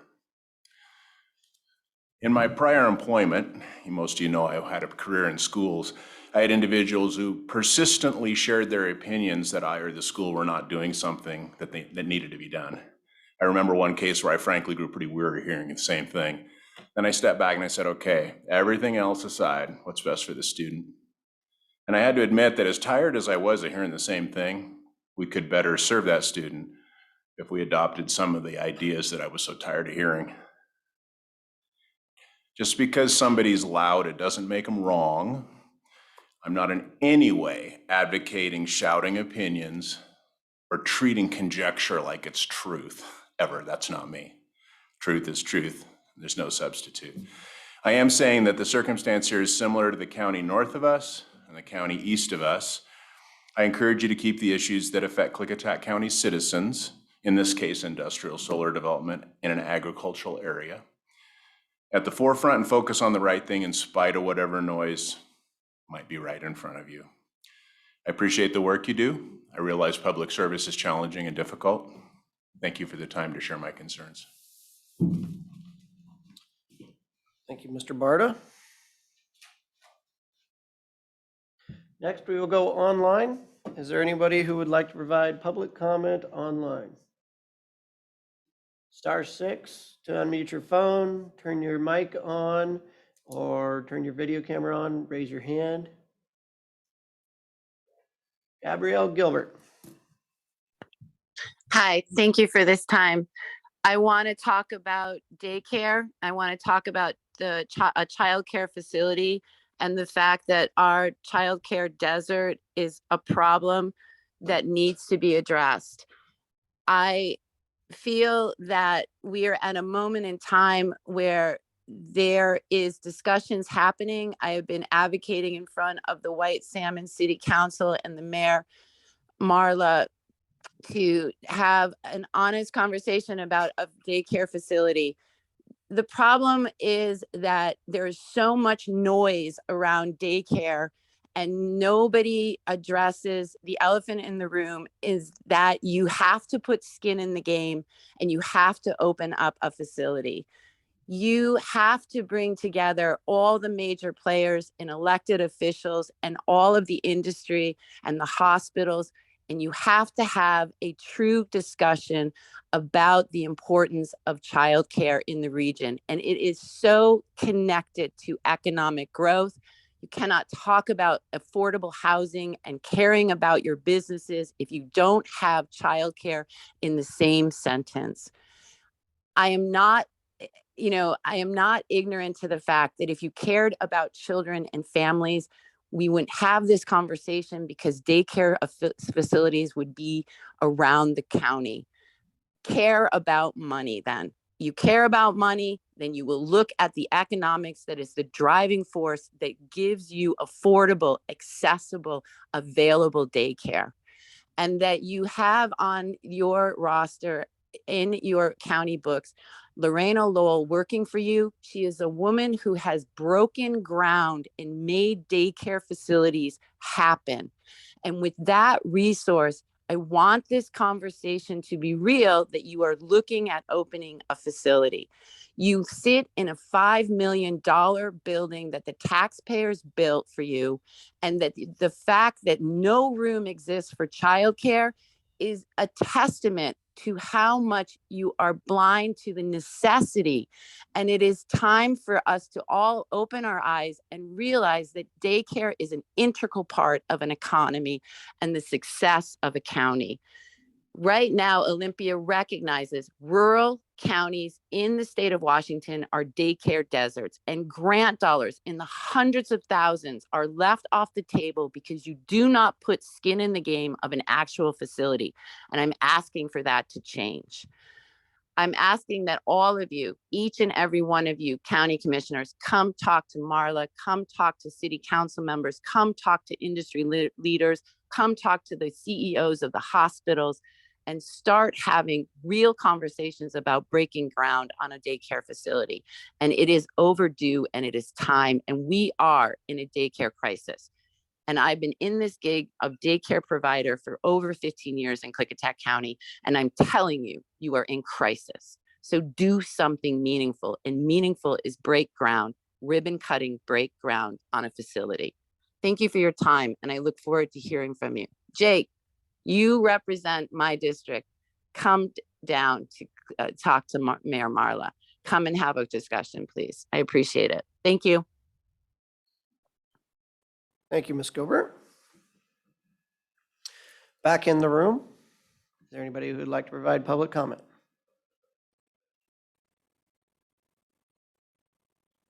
Okay, online. Is there anybody who would like to provide public comment?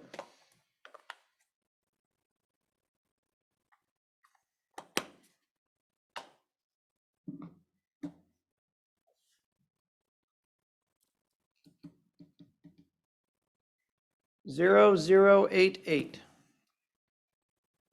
Yeah, this is Delbert Eldred, Goldendale, Washington. And have you guys ever thought about the impact, the negative impact that the solar is going to have on this county? And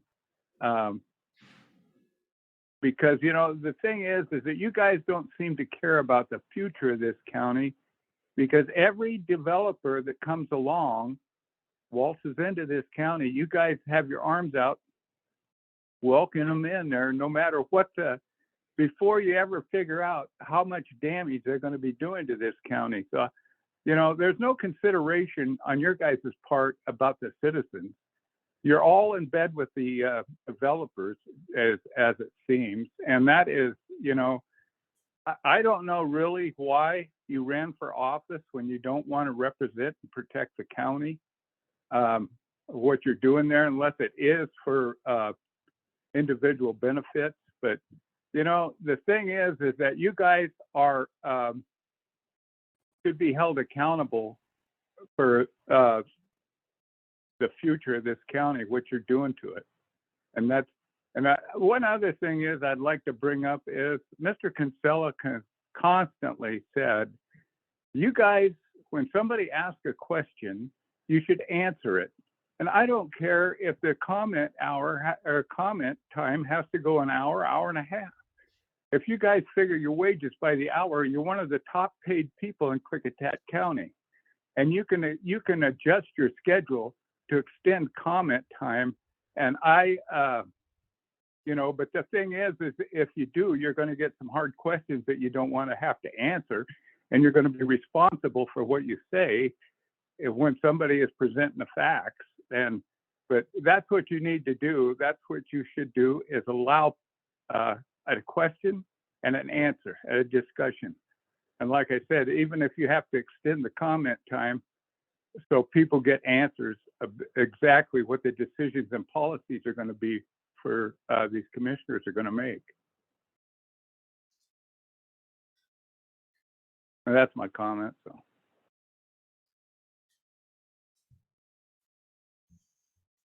Thank you, Mr. Eldred. I'm sure someone will respond to your comment. Okay, back in the room. Good afternoon. Morning, Commissioners, or afternoon. It's afternoon. Well, I'm not really expecting a response because I'm not really going to give you guys a question. But what I am going to say is that you don't make yourselves look good by making other people look bad. unless of course you're the PA, that's his job. So with that being said, there have been a couple of rumors going through the rumor mill, and being on the outside now, I get to have an opportunity to actually speak to those if I choose. And also with radio and broadcasting, there have been a couple of things said about why I have been terminated from my position. And I just wanted to clarify that it wasn't because something was forgotten, because if that's the criteria, then all of us would be out of a job.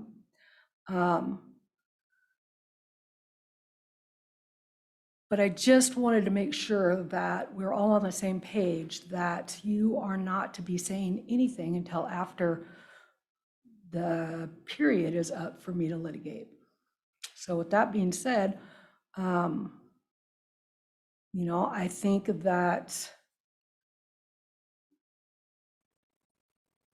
that we are where we are, and I'm not denying you an opportunity to be who you are, but you guys can't deny me who I want to be at this point either. And so I just wanted to bring that up, that I don't like the things being said, and I would prefer that they not be said in the future, just as your PA would. So with that, I will let you guys get back to business. And I think the people online don't understand that you guys are actually here to make sure that the county is ran with the best economy in mind and not the science. That's what you guys hire scientists for. So moving on from that, I will let you guys get back to your work.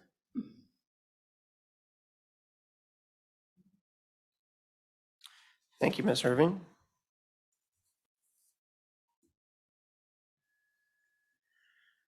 Is there anybody else online who would like to provide public comment?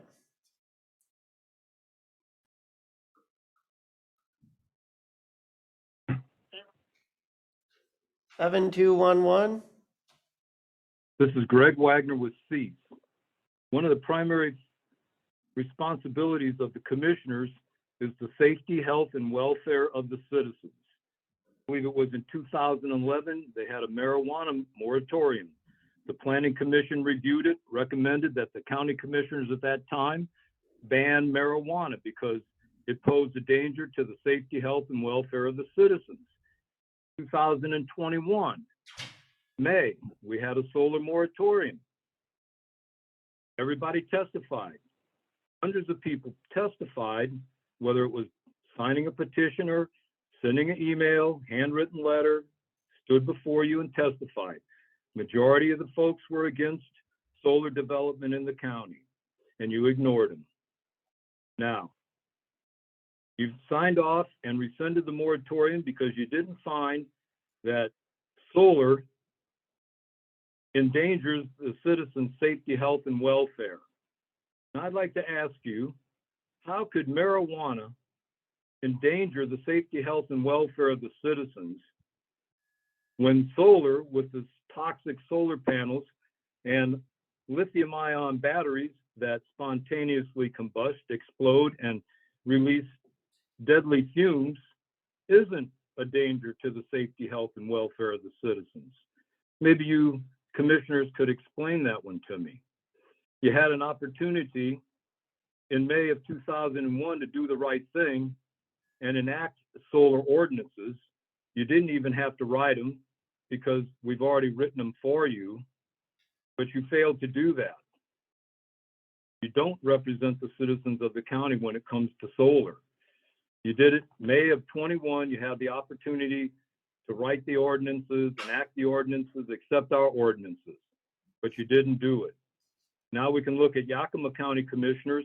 They took it upon themselves to enact a solar moratorium. They didn't need a group like Cease or citizens speaking out, forcing you to enact a moratorium.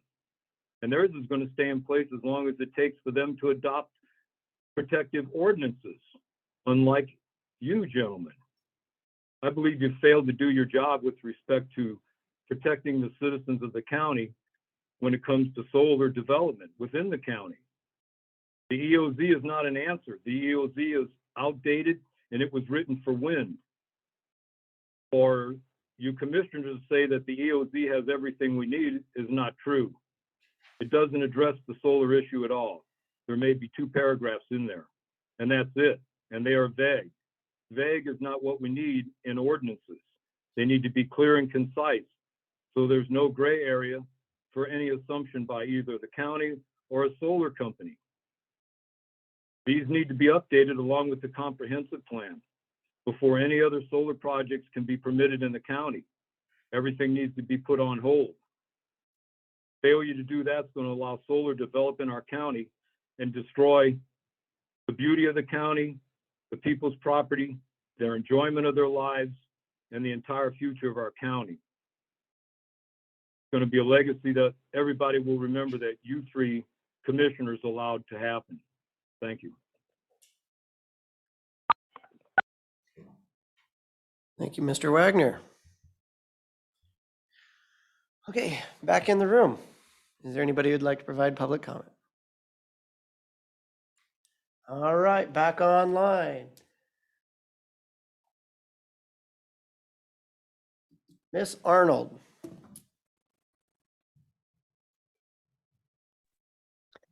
Hi, last week, I think Greg Wagner asked Commissioner Sauter if his motive for not running was because he was going to work for the planning department.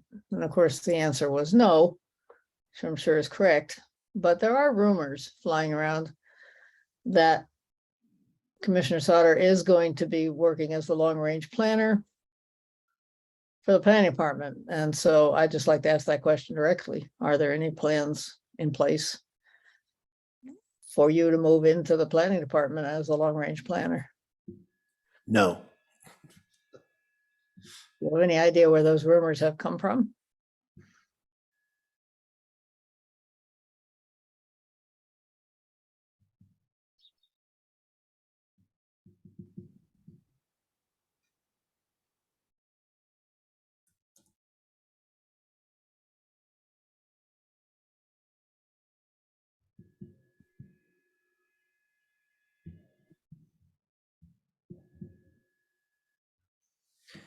Pat, do you have further comment? Not really. I mean, I guess at the end of this time when you guys are responding, somebody might update us on the situation with the planning department's search for the long-range planner. But no further comment. Okay, thank you, Miss Arnold.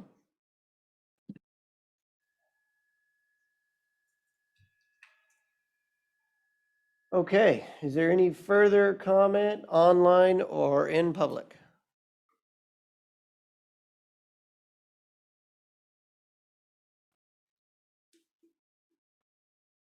Unmute yourself, raise your hand, *6.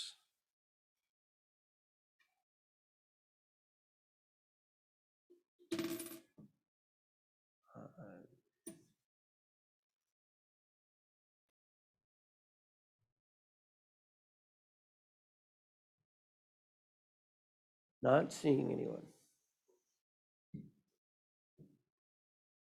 Okay, this is your last chance for public comment. Going once. Going twice.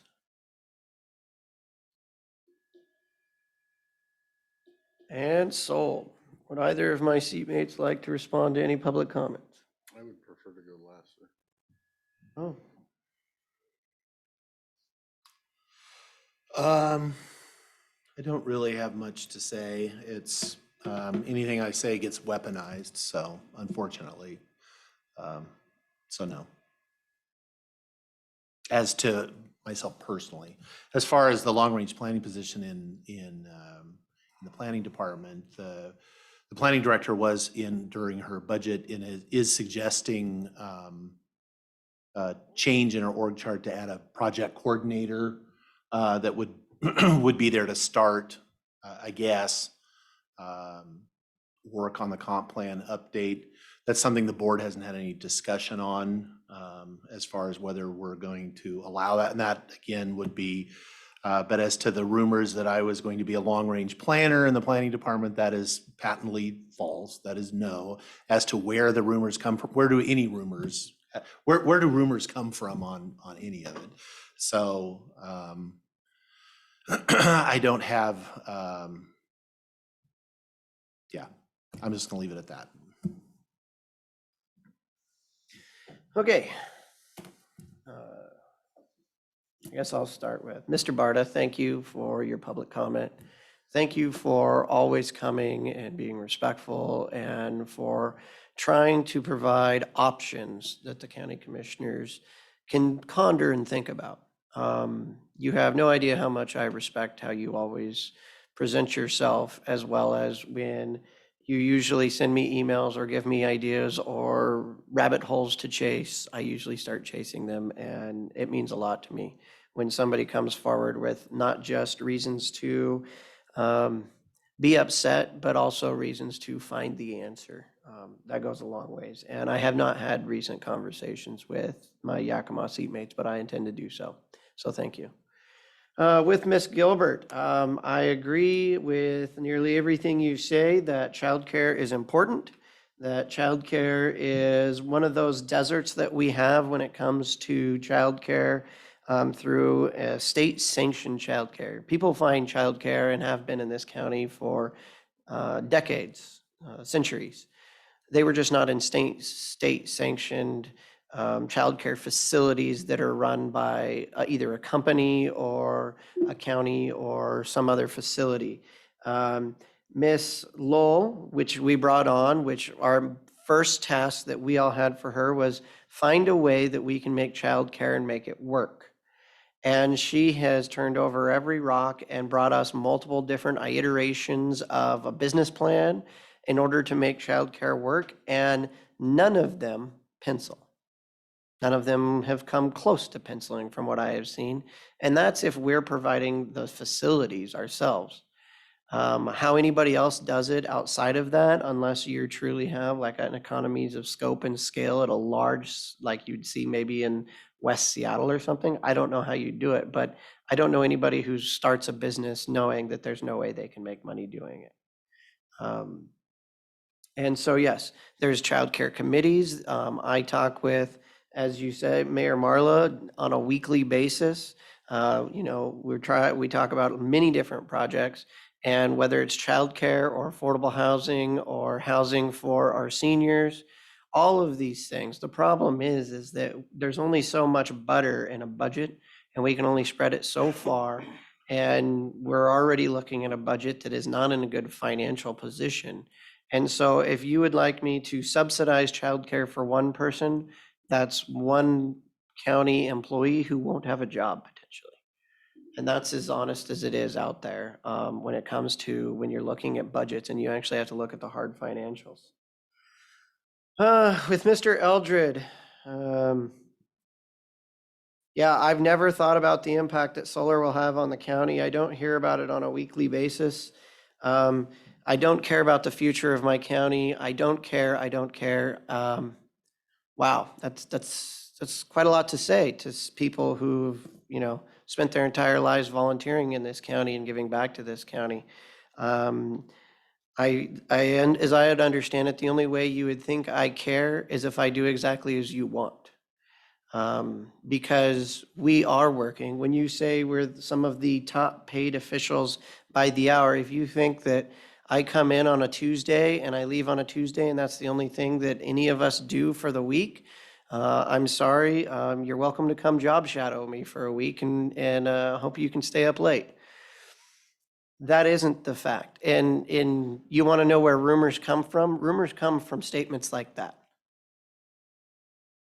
So when people ask about, I'm hearing these rumors, and to move on to Miss Irving, I have never said anything in public or in private. In fact, I have never even responded to your text messages because of that very same reason. I don't spread rumors, I don't spread facts, and I don't talk about personnel matters in the public.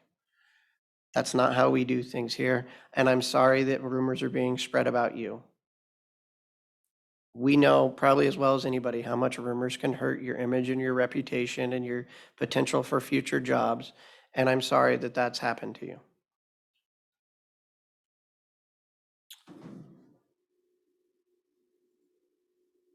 Mr. Wagner, I don't think that solar panels are toxic because people all around this county have solar panels on top of their houses. I don't think that using inherently inflammable terms like saying that everything is toxic and dangerous is going to be the way that you succeed in not having solar panels next to your house. When you talk about lithium ion batteries, I'm sitting here next to a lithium ion battery. Actually, I'm sitting next to 2 of them, 3 of them, shoot, never mind, a whole bunch of them. And these are the risks that we take in life. Everything comes down to risks. Do I ever want my phone to get too hot? No, that's why it shuts down when it gets too hot, probably so that it doesn't start a fire. But again, that inflammatory language isn't going to be what helps you be successful in your endeavor. If you took more of a path, more like Mr. Barta, and come forward with ideas and solutions in a logical, rational manner, you might get a lot further. But calling people names, the emails that you send, would you rather me spend time working on all the projects that I have to work on, including solar, or would you rather me spend time responding to emails where you say I mispronounced a word or a letter or a date? And again, I don't have all week to prepare my statements to respond to public comments because we have to do this off the cuff. So yeah, we're gonna misstate every once in a while because we're not perfect. At least my mind isn't. Maybe Commissioner Christopher's is. And Miss Arnold, to the rumor or the statement, we have had the senior planner position advertised for a year now, actually over a year. We have had applicants, very few, and we thought we had a person at one point, and they decided not to take the job.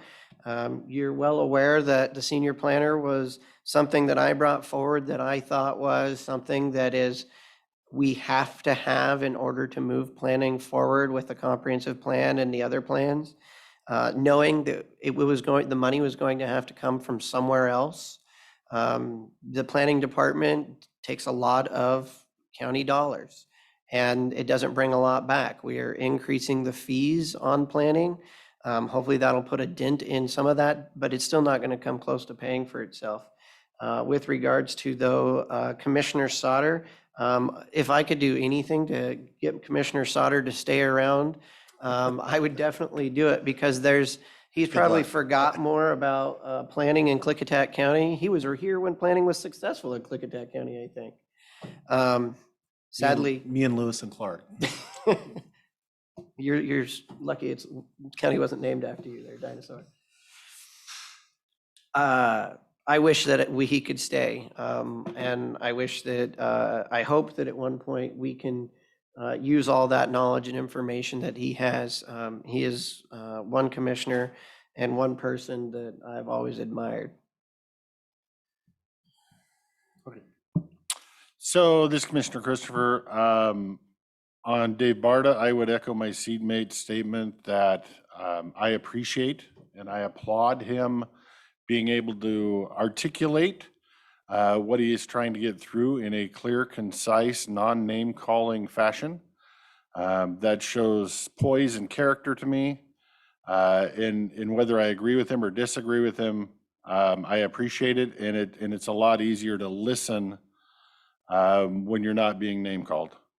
To your statement, Mr. Barta, I agree with you on your statement.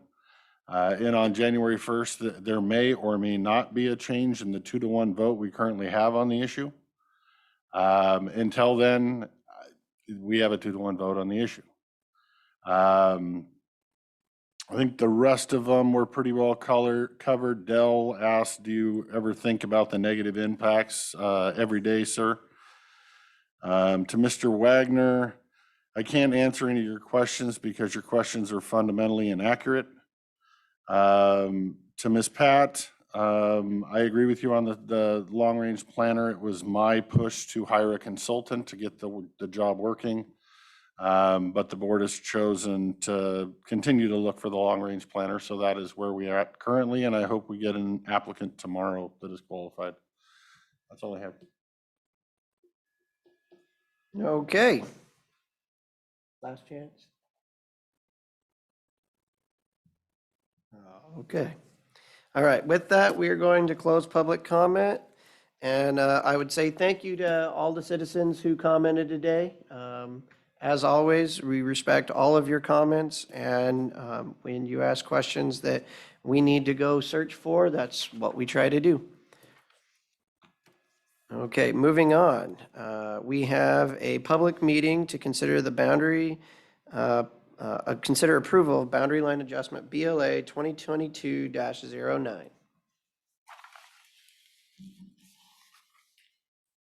Boundary line adjustment BLA 2022-09 is a proposal to adjust the common boundary line between parcel 04113120130100 and 04113108010200 off of Arrow Lane. The proposed boundary line adjustment is located within the portion of Section 31, Township 4 North, Range 11 East, Willamette Meridian, Klickitat County, Washington, in the Houston vicinity.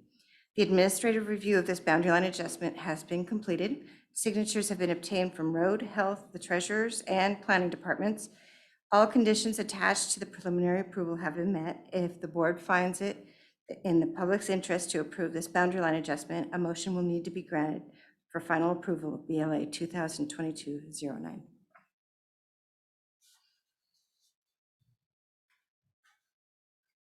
Have my seatmates had a chance to review it? I don't have any issues with it.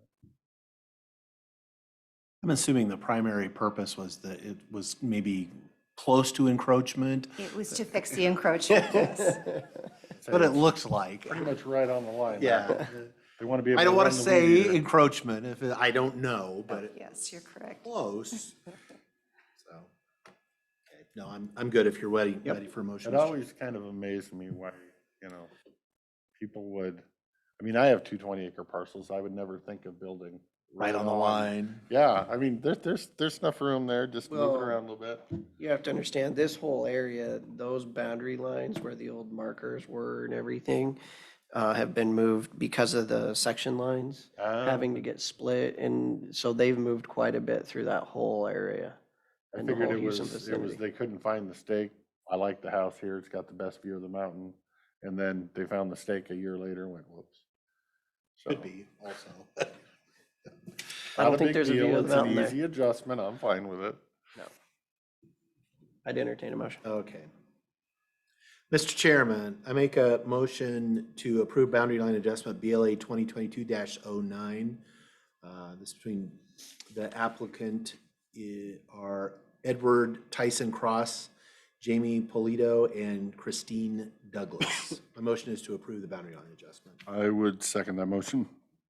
There's been a motion and a second to approve the boundary line adjustment, BLA 2022-09. Any further discussion? Hearing none, all those in favor signify by saying aye. Aye. Aye, motion carries.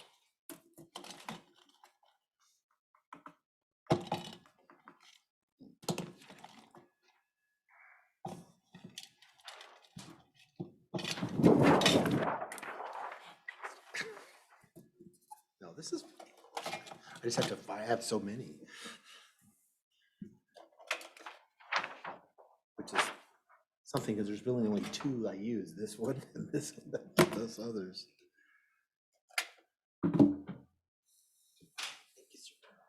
All right, that's.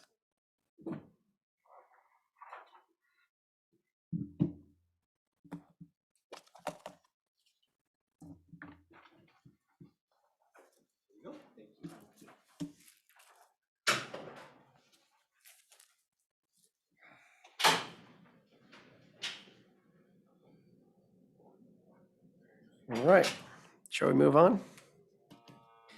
Consent agenda? Good, everybody's good? Yeah, I'm good. Checking to find out if he's good. Mr. Chairman, I move that we approve the consent agenda with 5 items. You got it. Yeah, I got it now. I'll second the motion. There's been a motion and a second to approve the consent agenda. All those in favor signify by saying aye. Aye. Aye, motion carries. Pay estimate. Mr. Chairman, I motion that we approve pay estimate number 4 to James Dean Construction Incorporated in the amount of $574,764.48 for the county road project CRP 342 and CRP 353. Second the motion. There's been a motion and a second to pay estimate number 4 to James Dean Construction. All those in favor signify by saying aye. Aye. Aye, motion carries. And to answer your question, no, it's 151 over 98. No. So went up. It did. Yeah. What was my earlier prediction today? The worst part? 1 in 130. Mr. Chairman, I would make a motion to pay estimate number 27 to Kirby Nagelhout Construction Company, amount of $57,608.47, which excludes retainage in the amount of $2,880.42 and includes sales tax in the amount of $4,320.64. Yes, folks should be checking all that math. Treasurer's here. For a total payment amount of $59,048.68. This is for the County Services Building Project Contract number C03120. My motion is to approve. I would second the motion. There's been a motion and a second to pay estimate number 27 to Kirby Nagelhout Construction Company. All those in favor signify by saying aye. Aye. Aye, motion carries. And then finally, Mr. Chair, I would make a motion to approve accounts payable warrants in the amount of $794,885.18 and payroll benefit warrants in the amount of $1,055,376.09 for the date ending August 29th, 2022. I would second the motion. There's been a motion and a second to pay the bills. All those in favor signify by saying aye. Aye. Aye, motion carries.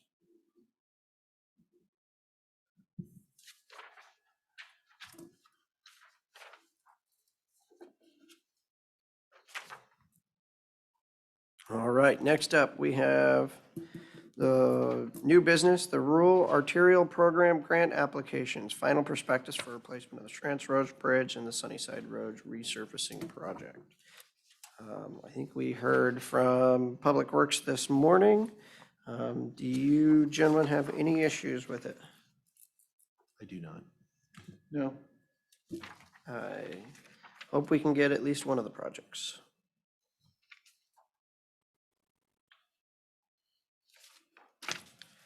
So you need a motion on the record as far as authorizing the Yeah. chair's signature? I don't know what's. Yeah, where is it at? Doesn't hurt.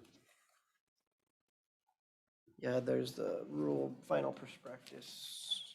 I don't think it would hurt any. Okay. Mr. Chairman, I would make a motion to authorize chair's signature on the rural RAP program, the Rural Arterial Program Grant Application, final prospectus. This is for the replacement of the Schranz Road Bridge and for the Sunnyside Road resurfacing project. I would second the motion. There's been a motion and a second to approve signature for the Rural Arterial Program. All those in favor signify by saying aye. Aye. Aye, motion carries. Let's move on to our treasurer so he can get out of here on the update on the Finance Committee report.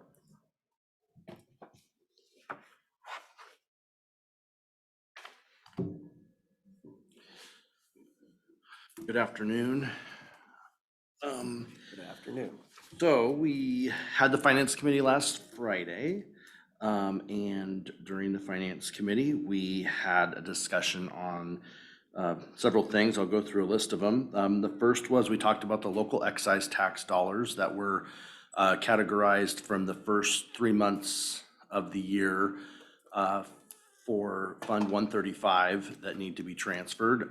The amount that we determine the amount to, or the amount that we are planning on transferring is $774,336.45. That's larger than normal because of the excise tax from the SDS transaction that happened in the previous year. The other piece to remember about that is that excise taxes are calculated on the date of the deed.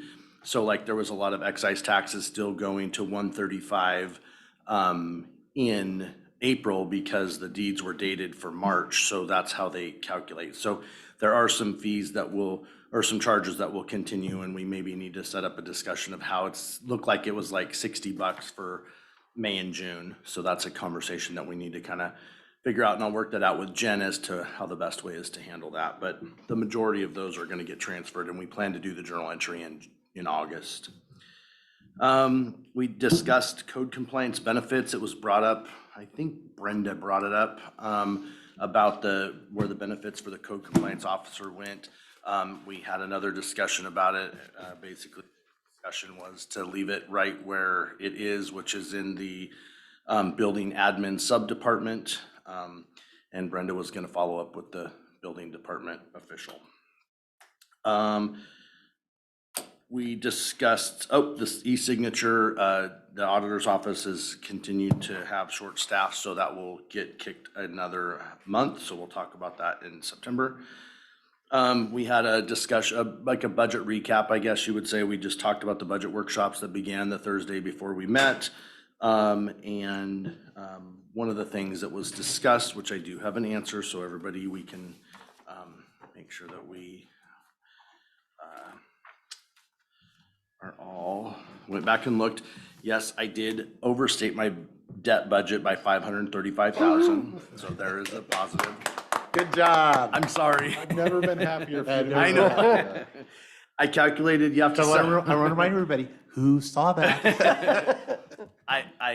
You have to separate out interest and principal. And so when I calculated that out, I picked up the principal twice. So the debt payment for 2023 is $1,270,625. So is that our last payment now? That's for the new building. So that's the new. So the old, The old building, we wrapped had. into this one. No, we had intended to pay that off. Last year, we budgeted additional dollars to pay that off. We were going to pay that off in June. That was what we had anticipated because that's the first bond payment. With the staffing in the treasurer's office and having the state audit go longer, we're gonna do that in the October payment. So you can't just pay, you don't just take and pay them extra. There's a physical manager and everything. We have to get it a number and everything. Right, but So we should not see that in our budget going. that was our, yes, that's what I budgeted, and I think that we were all in agreement when we did that we were gonna have, that was the 22, piece. it's in Yes. this budget year. Yes, yes. So, but that was we had some people leave around May and into June, and so that got missed. Or well, it didn't get missed. We just didn't have the bodies and to do it. So we did not. So we will work on that. We've already kind of started some of the process to get that happening for the, it's November, but if there's a possibility to do it earlier, we will. But we can't just send them money and with the way it works, we have to go through the fiscal agent and request it and so on and so forth. So we will work on that, but that's the new building, the $1.2 million. So,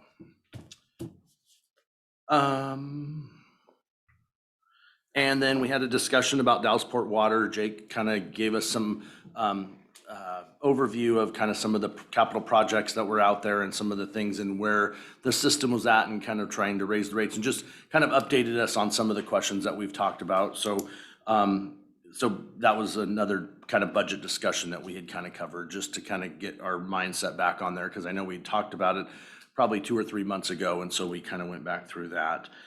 And then there were no staff reports, and the next meeting will be on 9/9 at 9 a.m. 999. 9-9er. 9:09 in the morning. Yeah, well, 9 o'clock. So that's all I have. Is there any additions or anybody is in the room that has other questions? Oh, that's good news on the. Yes. with how much more money we just found out I about know, I today, know, think- but you know, you deal with the thing that's in front of you at the moment. Take the wins when you get them. Yep. Right? I would agree with that. You know, Yes. $585. 535. $535,000 gain is a good thing. Yes. But I would have liked the insurance thing to be spread out over 2 years, but I get to be happy about it next year. So, thank you, gentlemen. Okay. All right, thank you, Yep. Craig. Okay, next up, unfinished business and board pending. I will let you all know, had the meeting with the PUD for dollars, and we went for 2 hours. And the last one that we were almost to agreement on before I had to run to my next meeting was they would like all their projects fully funded, and then they'd be willing to put 250,000 towards Dellsport and nothing for Goldendale. Well, that's a very generous offer. Yeah, how nice of them.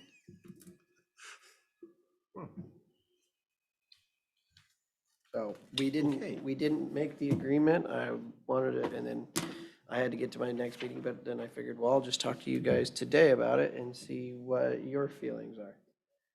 So remind me, what's the sum total of fully fund their projects? What's that number? No, I can go grab it real quick. Hold on. I say I thought it I was. want to say from memory, it's like 1.2. That's what I thought, 1.2. Which is close enough, I mean, I guess, for the.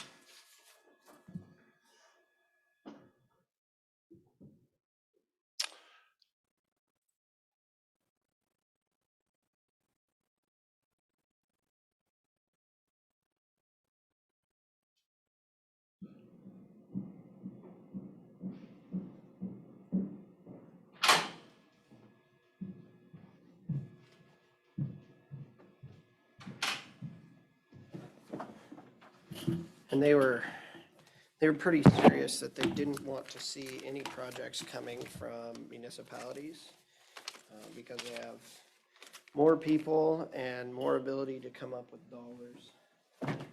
Oh, you mean they can fund their own projects?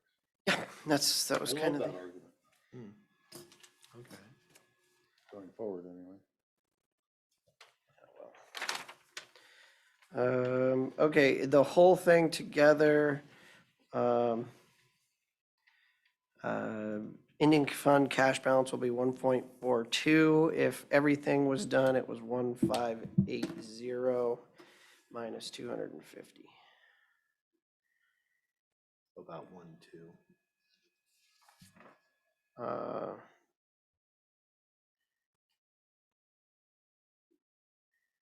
And can you, just for the record, what is the things on their project list? So there was the Glenwood Water System Corrosion Control Installation and Leak Detection for 140,000. And that was, they were required to put in some corrosion control program by Department of Ecology required it. I said, well, how can ecology require anything if it's on the reservation now? And they said, well, they apparently, ecology is still doing things up in the Glenwood Valley. I didn't think they were. The wastewater treatment plant lift station rebuild is kind of the same situation that we have in Dallsport. Which community? That's Glenwood. Also Glenwood? Yeah, also Glenwood, but it's just on the sewer side. Okay. And this is one of 2 lift stations that they have, and that lift station rebuild is part of the first section of like $3.5 million in upgrades that need to happen there. Kind of like the exact same thing we have in Dallsport. Rimrock Water System Well So House. they're asking for 500,000 on Yep. that, right? The Rimrock Water System Well House Electrical System and Pump Replacement, they've been having a lot of issues with that pump. And they want to bring in 3-phase and replace that pump that's in there with a 3-phase variable VFD versus the single phase that they've been having. The Ponderosa Water System Red Cedar How area, much was that? I'm sorry. 140, sorry. Ponderosa Water System Red Cedar area water pipe replacement. I think Ponderosa Park took on another little water system. And so this pipe is pretty long and 300,000 to replace that. But that's a $900,000 project. Their total ask is 1,080,000.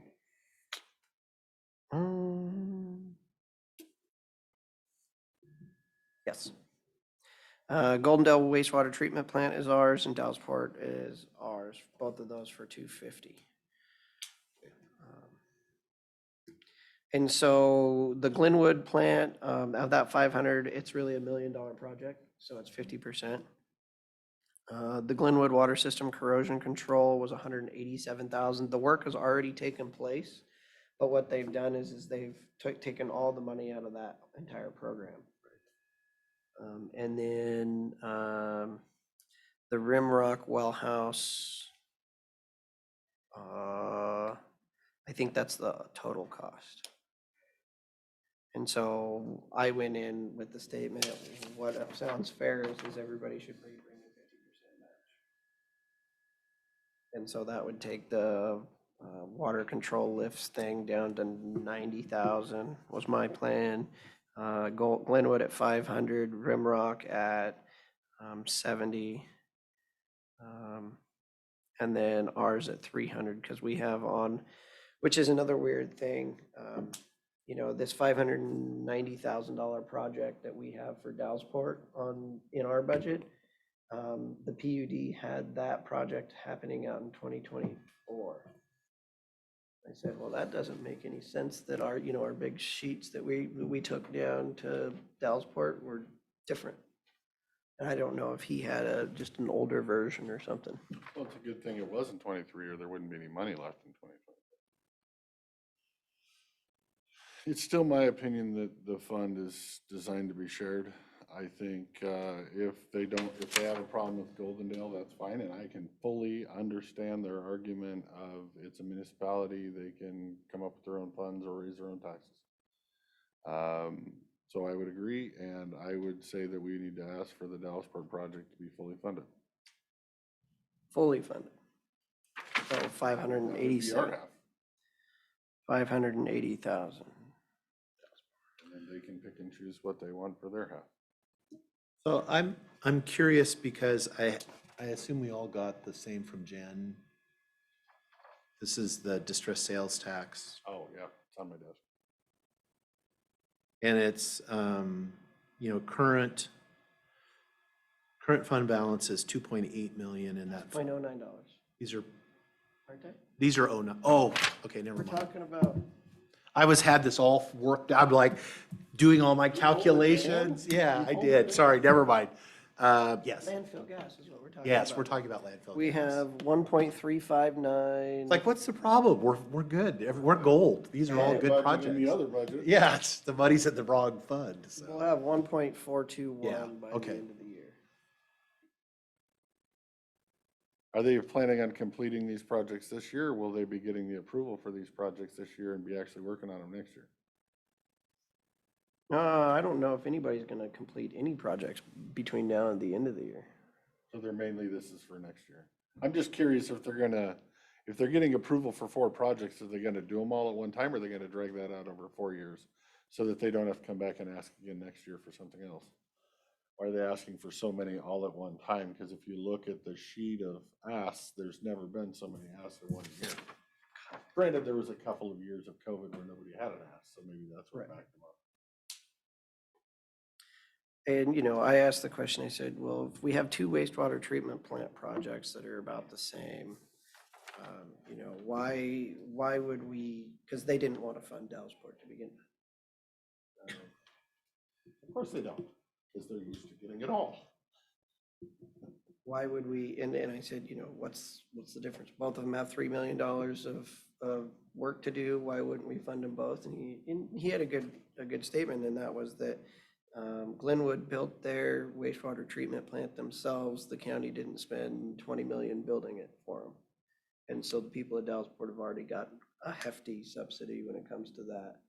Where, how could we ask the people of Glenwood to spend $3.5 million of their own money on top of everything they've done? I get that argument and I understand that argument, but at this point, knowing the repairs that need to be made, I can't go to Dallasport and tell them I need to raise your sewer rates to $225 a month to pay for all these projects. That should have been done long ago. It isn't, so we're gonna have to eat it or just not do them. Those are the two choices. I don't know that we can go to them now, and we should go to them now with a rate that is realistic, and I don't care if that rate's 65, 75, 85, whatever it takes to be. Dan Christopher at klickitatcounty.org. Whatever And it C. is, to be self-sufficient and off the subsidy. But even at that rate, you're not gonna get these $1 million projects done anytime in the near future, so. They're gonna need to be done by rate, by fund balance, and by landfill fund, gas fund. Well, so the PUD, they have a different way of doing things. Their mentality is you take out a loan and then you pay back the loan so that the people that are getting the benefit of the investment do that. And so we talked a little bit about that. So their idea would be is you do these large projects that were required, that will likely be required to do in order to redo it, but we do that by going out and getting a loan to do all of this. And then that's paid back over 20 over years. time with the rates. But we hold the loan for 20 years. No way to divest of the project if we're holding a loan on it.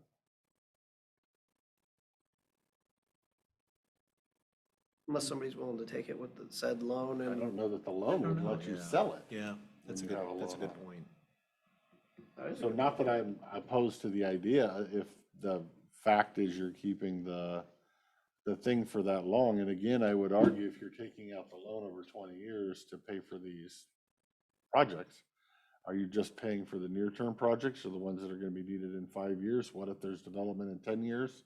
You're gonna take another loan out to pay for that scenario?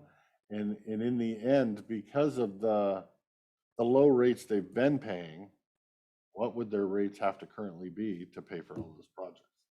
Again, I would say that the landfill gas fund is, my understanding of it, and I haven't lived here 5 generations, is that it's used to benefit the citizens. And I'm not saying the PUD projects don't benefit the citizens, but I would argue that whether you're doing a sewer project, storm or wastewater project in Ponderosa Park, or whether you're doing it in Dallasport, it's still a benefit of the citizens. It's just a matter of who owns the project. And I don't know that they want to fund our project because they want us to use our funds on our project and give them all the landfill gas funds, which is what's historically happened.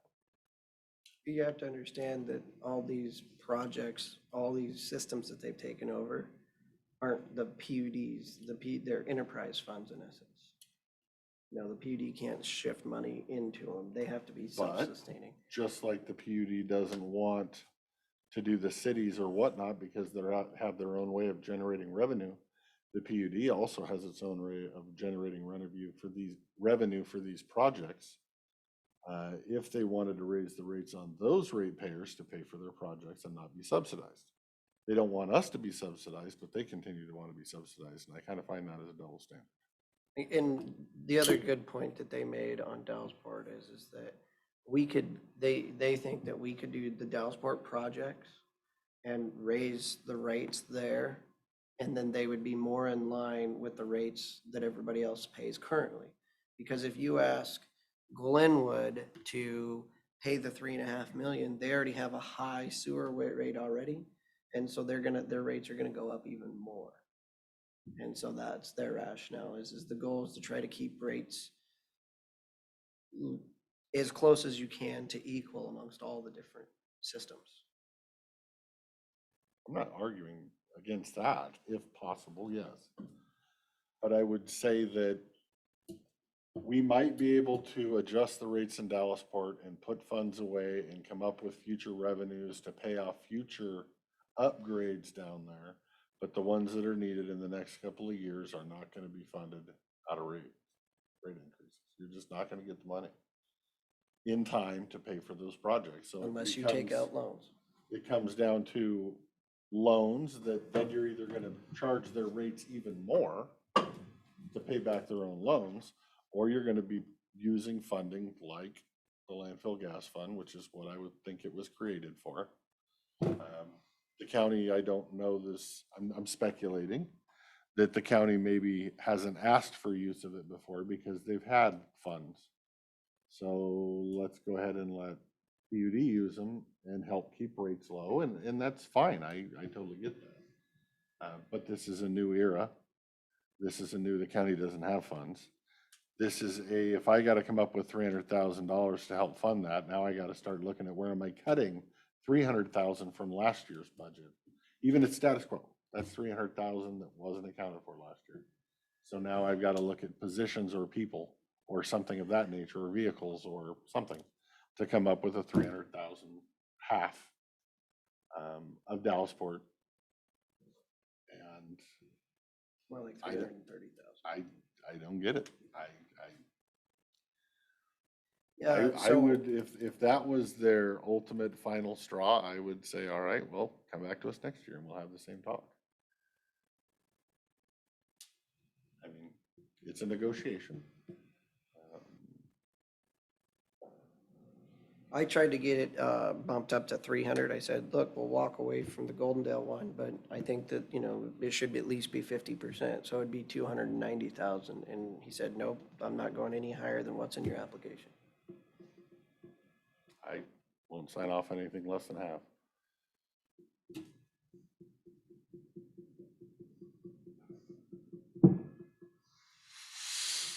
Thoughts?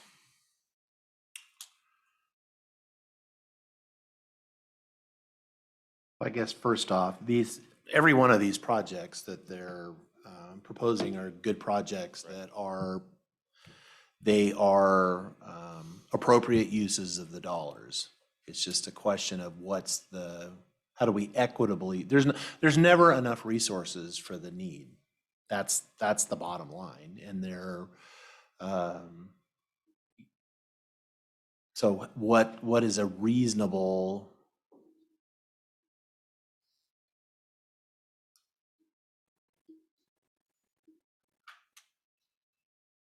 and I am not stuck on a 50-50 because I think there's no there and us, it's all us. It's all the same people. It's the same folks. It's project-based as far as do they have merit or not. I think Dallasport should get a share. It should be in the running. It also is a worthy project that it's,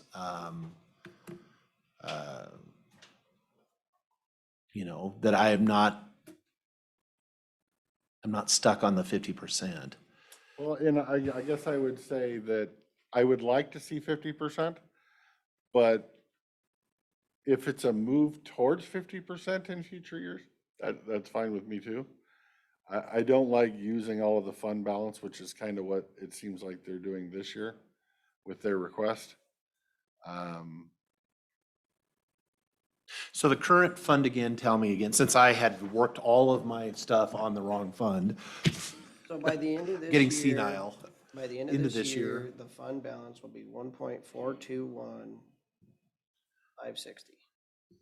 And they're requesting 1.080, 108, and we were requesting 500. And they've agreed they could support the 250 ask for 250 ask plus for all death. theirs in full. And all theirs have full.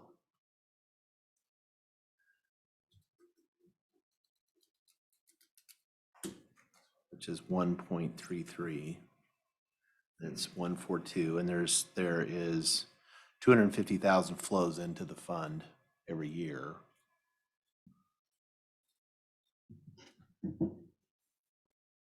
I think Commissioner Christopher does raise an issue about I'm curious about what's the timing issue too, as far as, like everybody, I understand why they want the dollars obligated, but it's unlike, they're not gonna be able to spend this. Right, if they're not doing the project next year, why can't they come back and ask the next year when there's additional 500,000 in there? Or are they just trying to get all their projects done now so they won't have to renegotiate next year? The other thing I would ask. And maybe they're not, maybe they are gonna do it. Maybe they Right, and plan maybe they are, on maybe doing they don't. everything It's that just that, boy, that's a lot of projects in 1 year. The other question I would have. they is contract out, I assume all. When they got $500,000 from this fund to pay for the FERC application for pump storage, when they sold that project off, did they reimburse this fund, the $500,000 this fund gave it for the FERC license? Or did they put that into their own profits? So with that, Did they sell it? Well, first off, I have no knowledge that they sold their application and they were at any kind of reimbursement at all. I don't know. that's the way I understood it. Well, we also hear all kinds of information out there that, I don't know. Anybody heard anything? I'd be curious. Not No, that that's no. a, bad I mean, it's- project, not no. worth investing in either. No. I'm just saying there's,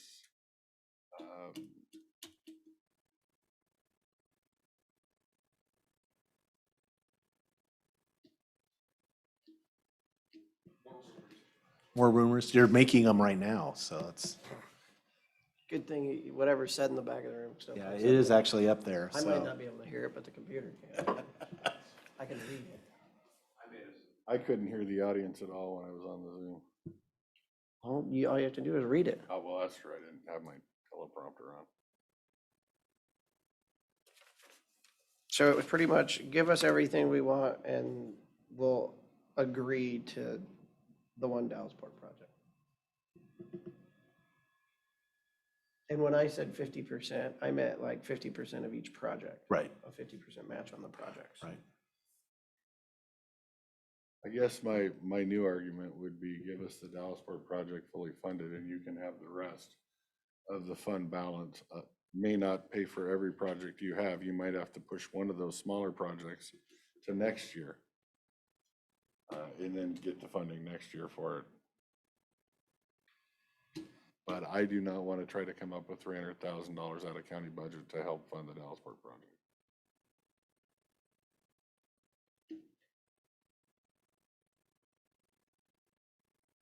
Well, do you want to try to come up with the whole thing? Because that's what's currently in the budget. Hasn't been voted yes on yet. Really nothing in the budget, we'll have to do a supplemental and move money to budget. I know, for next year's For budget. 2023. This is next year's 2023. budget. Yeah, it's Yeah, Public 500, Works got that Dallasport and- wastewater's 593,438.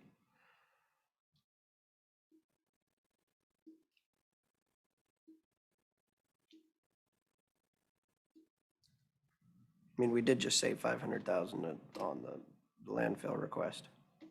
Wow. We didn't save it.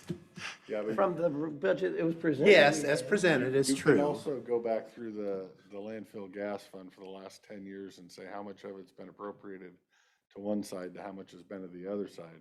And I this know, is but I kind of don't our like it's the past one and like side. It's not, there forever. is no sides, at That's least my in my mind. point, though, is we It's all the should same be- people. We should get to use it once in a while. If it wasn't meant to be used in a way that both sides get to use it, why would there be a commissioner representative and why wouldn't it be the PUD landfill gas fund that they manage and oversee and direct towards the projects they want? That's the way it's been for 10 years. They direct it to where they want, but I don't believe that's the way they set it up or they wouldn't have put us in on it. I think there are examples. There was the 200,000 that was directed towards the Dow's water system to leverage those grant funds for hooking up the The well. city, the well. It didn't the get well. spent, but we still allocated it. It's just sitting in the fund still. Okay, but it was allocated. So Right, there the are only- examples. There's one for the county or the airport down there, which was the payment to the PUD for putting the infrastructure in down there. But that's the only one the county has actually used on that entire sheet. But again, we also don't own these systems. We don't own these water systems. What would we be asking for? We have full control over the $0.09. Well, and we that's could for- have been asking for any improvements to Dallasport for the last 10 years and we haven't. Dallasport didn't need improved back then. Yeah, we couldn't use it to make the bond payments. Well, maybe. I don't think so. I don't think you get it through I, the PUD. I don't think, Might yeah, I not don't have think an you're gonna get auditor. it through the PUD. I think the auditors would have some issues, but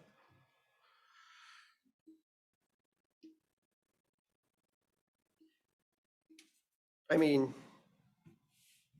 this is not a situation where playing hardball and saying, you're gonna fund mine or I'm not funding any of yours. The people lose in situations like this. I don't think that's a logical step we wanna go. yes, and to an earlier commenter earlier, you do have to look at sometimes what's the, yeah, because ultimately, the folks in Glenwood and Rimrock and Ponderosa and Dallasport are the ones that are gonna pay the price if we can't come to some. See, well, that's where I disagree, because you would take one of their 4 projects, which I can't, I mean, maybe, I can't for the life of me think that all 4 projects are gonna fail this year if they don't get upgraded. They might be able to go one more year. Yeah, And if that's the case, do 3 of them, give us Dallasport, come back and ask for the other one the next year. We say yes, you do the other one the next year. That's my argument.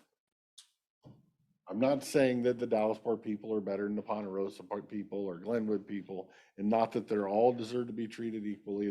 That is my argument. One of them's being left out right now, and I think they should be included. No, they're not saying that they're, I mean, their proposal, I mean, at this point, their proposal is everybody gets everything except Goldendale, we pay for it out of '09, which we've already authorized and allocated. Right, but if their argument is they only want to pay 50% of the Dallasport expenses. No, they only wanna pay the 250. 250, not even 50%. Right, so 40%, then why are we not only paying 40% of theirs?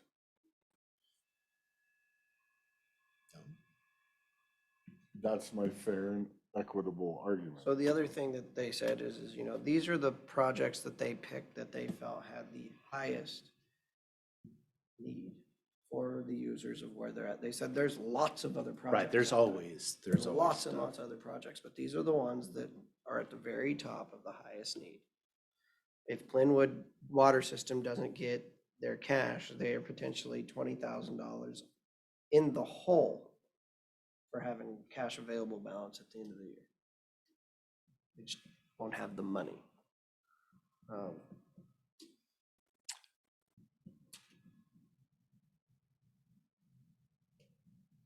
I mean, I got in pretty deep. I went, that Rimrock project, they just took 3-phase power up there, and I'm like, well, if it's been running on single phase, why do you need 3-phase if it's less than a 10 horsepower motor? Just put single phase in there so you don't have to run 3-phase power and spend $40,000 running the 3-phase power from the end of the road in there to where the pump is.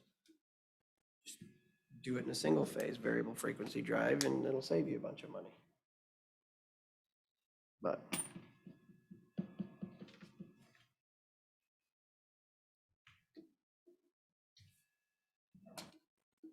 I don't know. How would you like me to get back to it? And I guess the other question is, are we going to put 593, 600 minus 250 plus 10? $390,000 into Dallasport to do this first project this year. Are we gonna find the dollars in the landfill request, or are we gonna push it off for a year? If you push it off for a year, you gotta find 590, because they're gonna use up the rest of the fund balance by next year. No, because once it's allocated, if it takes you 2 Right. years to do it, it takes you 2 years. 2 years to do But it's it. still allocated to it. Yeah. I think this is, while both parties have projects and they have well more, if we're ever gonna get anything, this is the time to get it. If we went to them next year and they don't have a project and we have a Dallasport, the answer is gonna be no, my presumption, because there's no reason to negotiate. Yeah,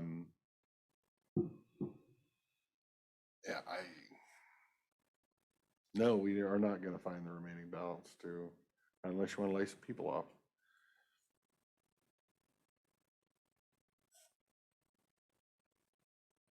then aren't we ahead to take the 250 and get it allocated, and at least we have that? Because if we don't, then it's not like the project's gonna not have to get done. It's gonna have to get funded at some point. And so Well, that's if, because I guess. if we say, no, we're not gonna play ball, and so nobody gets funding for anything. And the money will still be there, and we'll see you next year, or 2 years from now, or whenever it is.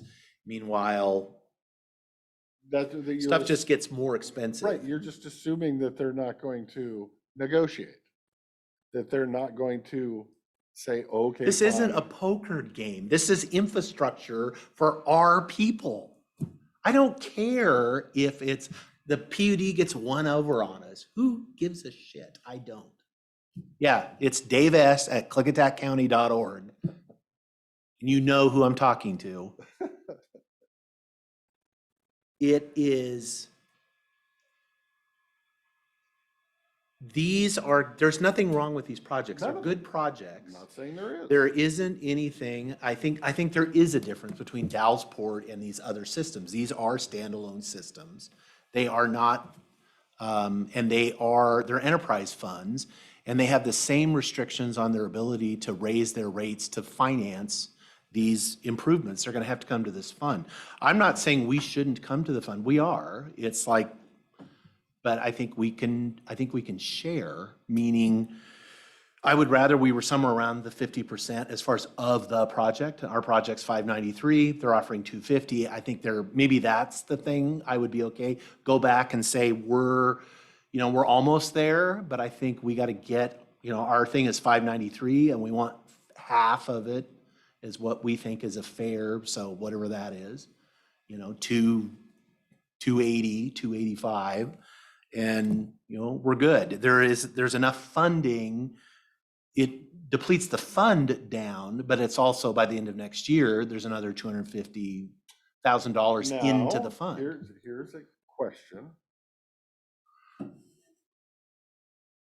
I would be willing, if they give us the 250, whatever, 280. Whatever it is.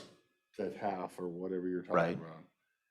Then we'll fund their projects with a gentleman's agreement that what goes into the fund balance next year also goes to the Dallasport project to make the Dallasport project whole next year. And then we'll do the project in 2024. But see, that's where I have a problem. I don't think that you should be paying for these. I think you have to have skin in the game, no matter what. Okay? I think everything that we do, that we try to do in this county is to bring in as much federal and state dollars as we can, and we provide the match. I would argue Whether we have it's- $10,000 or $10 million of the skin in that game. The taxpayers already have 10 million in skin in that game. I don't know. That's where I'm at. Those are my two choices. So my thought was, we've got fund balance in the Dallasport wastewater fund. If we can do a half of it with, or almost half, the 250, 280, whatever it is. I mean, we're fighting over $30,000. I know. We just spent that probably sitting here. We use a quarter of the actual fund balance, and then we use a quarter of landfill. And then that gets us where we need to be to do that project. We can go back to the Dallasport community. We can say, we went and we found grant dollars to come up with half of this project. And this is the direction you guys are gonna have to come up with a portion of this too. Your rates have to go up in order to pay for the necessary improvements. You don't like the improvements? Well, go talk to the Department of Ecology, who's requiring it, Department of Health. But pretty soon, Dallasport's gonna need lift station repairs and everything that they're doing. And you look at these prices and they're astronomical. Right. We also have this Dallasport, water project that we allocated dollars for that never got done, that now they want to go back and finally do, to hook that well up and then hook up those. We know that's coming. And how high of a priority is that to allow growth in Dallasport?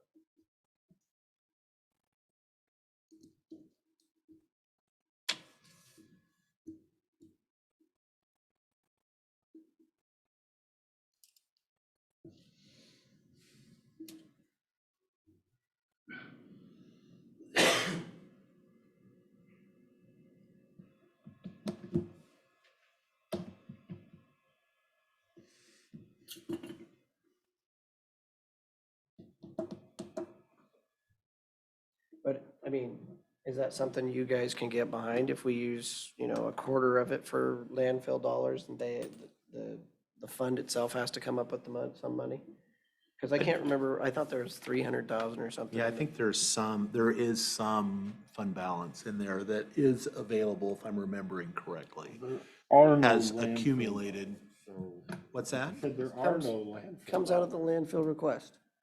Well, I get it, at 10.5 million, that's impossible, so It's everybody. not asked for 10.5, it's 10 now, because 10.5 included that. So now it's at 10, which is still not a great number, it's It's not a still doable impossible. number. But it's also So whether you- if you 593 say it's is in coming out of that, the so it's landfill really funds, that's 9.5. not true, it's really coming out of reserves. if No, you're no, right. no, I worked out some numbers. I You know. can, no, I can't, sorry.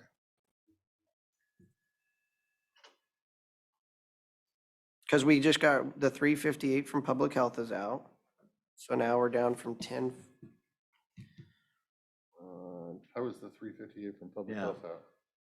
So public health and the first, there, it was 358 was the original ask last year. Right. We cut it in half. And then this year, they got a whole bunch of foundational public health dollars, an extra $1 million. And so that's gonna get X'd out. So they're not asking for more landfill funds this year after all, is what you're saying? Yeah, that's what I said, that's X'd Well, I haven't out. heard that So from now them, we're so at- this is new to me. So We're it's at back down to 9. 147, which is where it was last year. My memory serves correct. No, it's zeroed. Not 147, it's zeroed this year. So we're not putting any county dollars into the operation of the health department at all? That's the goal. No, Okay. not. No, I putting mean No. Landfill dollars They're the best funded department that the county has for the next couple of years, for the next 2 years, then it gets really ugly. till the next biennium.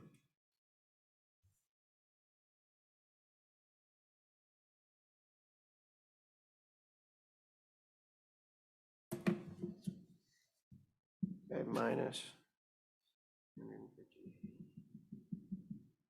So we were down to 9649. And so if you take the wastewater treatment plant, Was another 593, 593, 593, but subtract out 250. right?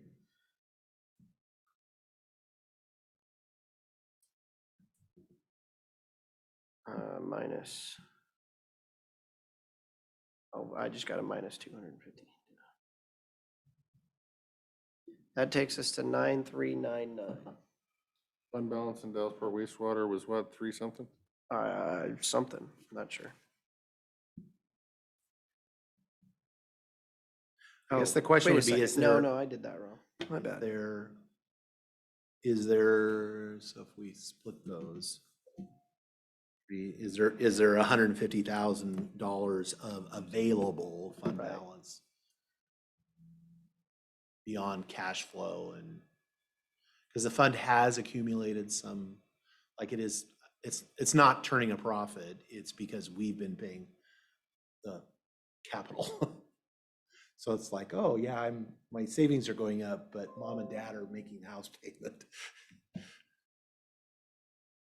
Which sometimes mom and dad does. So then we'd be asking, rather than 593, we'd be asking 148,000 out of it. 148. So then you can subtract 593. It's 148. It's 445 minus 445.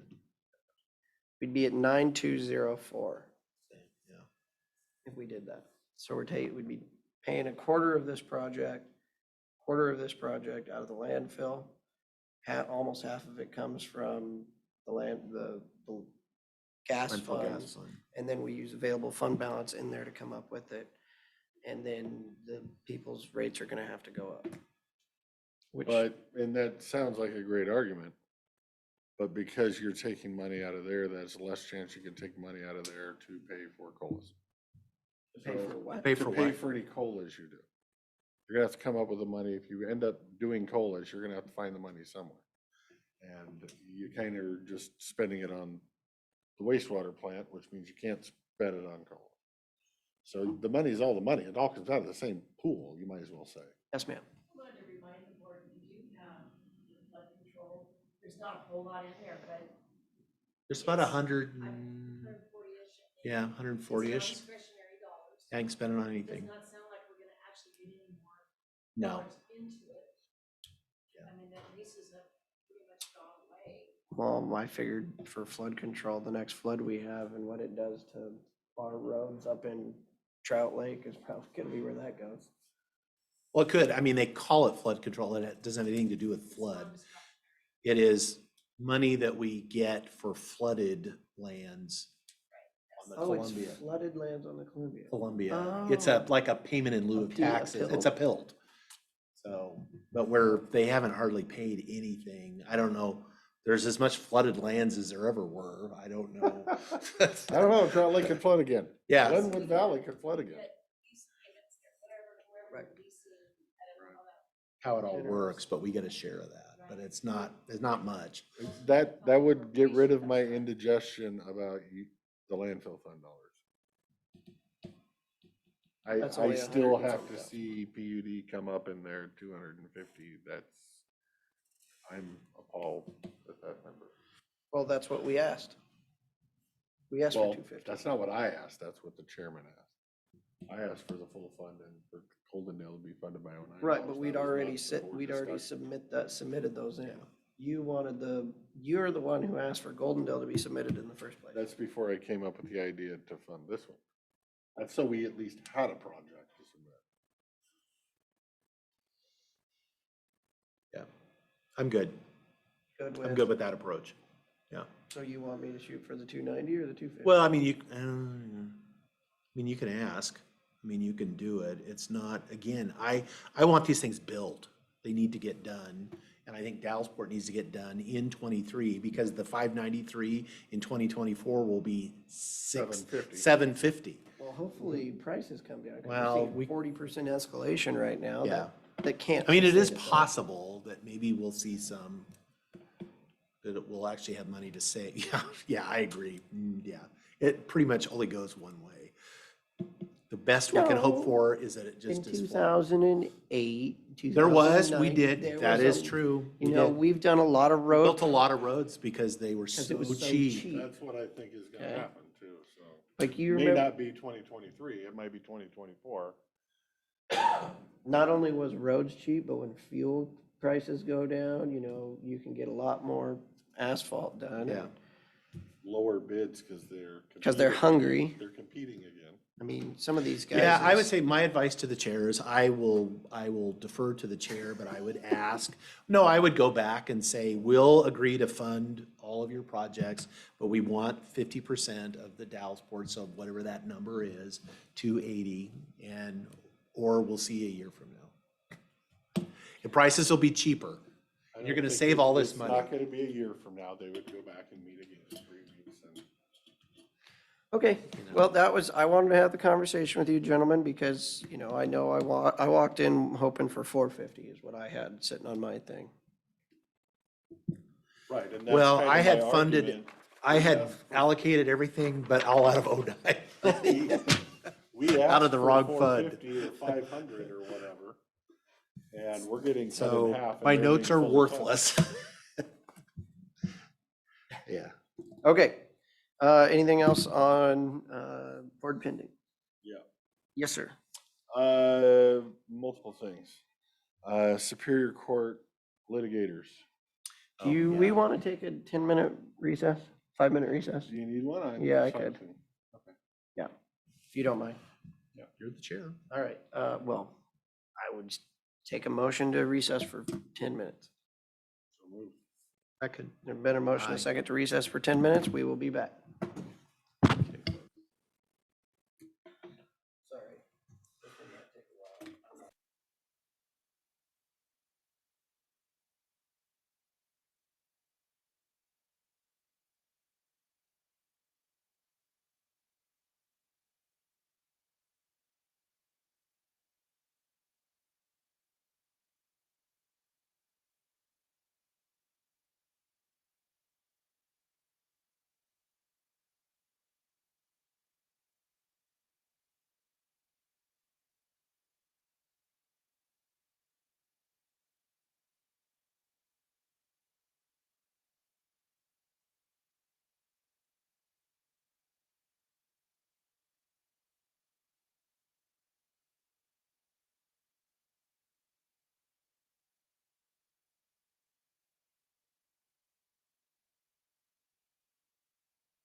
federally too. I see a mic going up and down. Okay.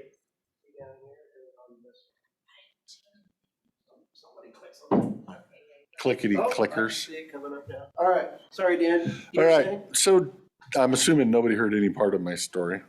So with the litigators, it's my interpretation that the two that we currently have for Superior Court are the only two that are currently in the county. It is my belief that when people see us posting, they see the wage, but they're also assuming this is some 40 hours a week job and they don't want to relocate. I think if we do a better job explaining in our ad, you might say, or of that we're willing to, because I don't agree with what we're currently paying at whatever it is, $4.25 roughly an hour. It used to be 100, it averaged out at 140 to 160. Right, and Superior's getting about district's getting about busy 150. Before all the Right. changes in the law. And that's my point. If it's only 160 an hour, that's all fine and dandy when the courts were busy and you were working full time. But when you're not working 40 hours a week, it doesn't, you now adjust that hourly wage at $425 an hour, which you might as well be working in Beverly Hills for that. You are now the highest paid defense attorneys in the state of Washington for that. Just because we only have two of them, that's unfortunate. So I think we need to bring that number with our billable hours, you might say, of what we're currently seeing. We're forecasting that they're gonna work X number of hours a month, and we put it in the ad that we forecast you're gonna be working X number of hours per month. We're gonna pay you X number of dollars per month, which is a forecasted hourly rate of $300 an hour or whatever number we decide on there. I think the 425 that they're at currently is way too high, and I think their ask of 600 and whatnot is borderline extortion. Just borderline? I was trying to be nice. The taxpayers have to pay for this, so yeah. But I don't think if we lower it down, it is a harder job than district court. District court is, somebody got in trouble for stealing a Snickers bar at the IGA. This is a harder gig, so I could see it being more than the 150. I do think you're gonna have to, 100 at district court. I thought we raised it to 150. No, it went from 75 to 100. We have time. I think you can shoot low and shoot out a number that says something like 150 or 200. I just think that's such a proverbial cut from where we have now that I don't think anybody's gonna bite. Because not a cut. ideally, what I think we need to do is recruit somebody from out of the area that's, because competition, we all know, free market system, you have competition and somebody new comes in and bids and says, whoa, wait a minute, this is really kind of a lucrative gig. I'll come up and do it that one day a week from Hood River or Skamania County or whatever else. And the two we currently have are gonna find themselves out of a job for 2 years until the next contract comes due. But when that happens, both contracts will be lower. Right now, it's no different than our paving the asphalt for $1.4 million in the courthouse parking lots over there. There's only one company available and your bid's gonna be high. And right now we have one company available and the bid is high. If we make the bid more realistic, explain it better when we go out to bid so that people know how many hours they can expect to travel. Maybe they don't even have to relocate. Maybe they just know they're working in town every Thursday. But for $9,000 a month to work in town every Thursday is a pretty good gig. So I think we need to come up with a number amount, and my number amount ideally off the top of my head is 300. And explain it better on estimated hours that you're gonna have to work, which estimated pay, estimated hourly rate. So anybody reading it can go, wow, that's actually not too bad. So what happens if you say the estimated hours are this and it's 300, but then they show up and the docket gets full and now they're suddenly putting in a bunch more hours? They're gonna want the difference of that. When you say 300, they're gonna expect 300. That's what I mean, my approach is sort of a variant.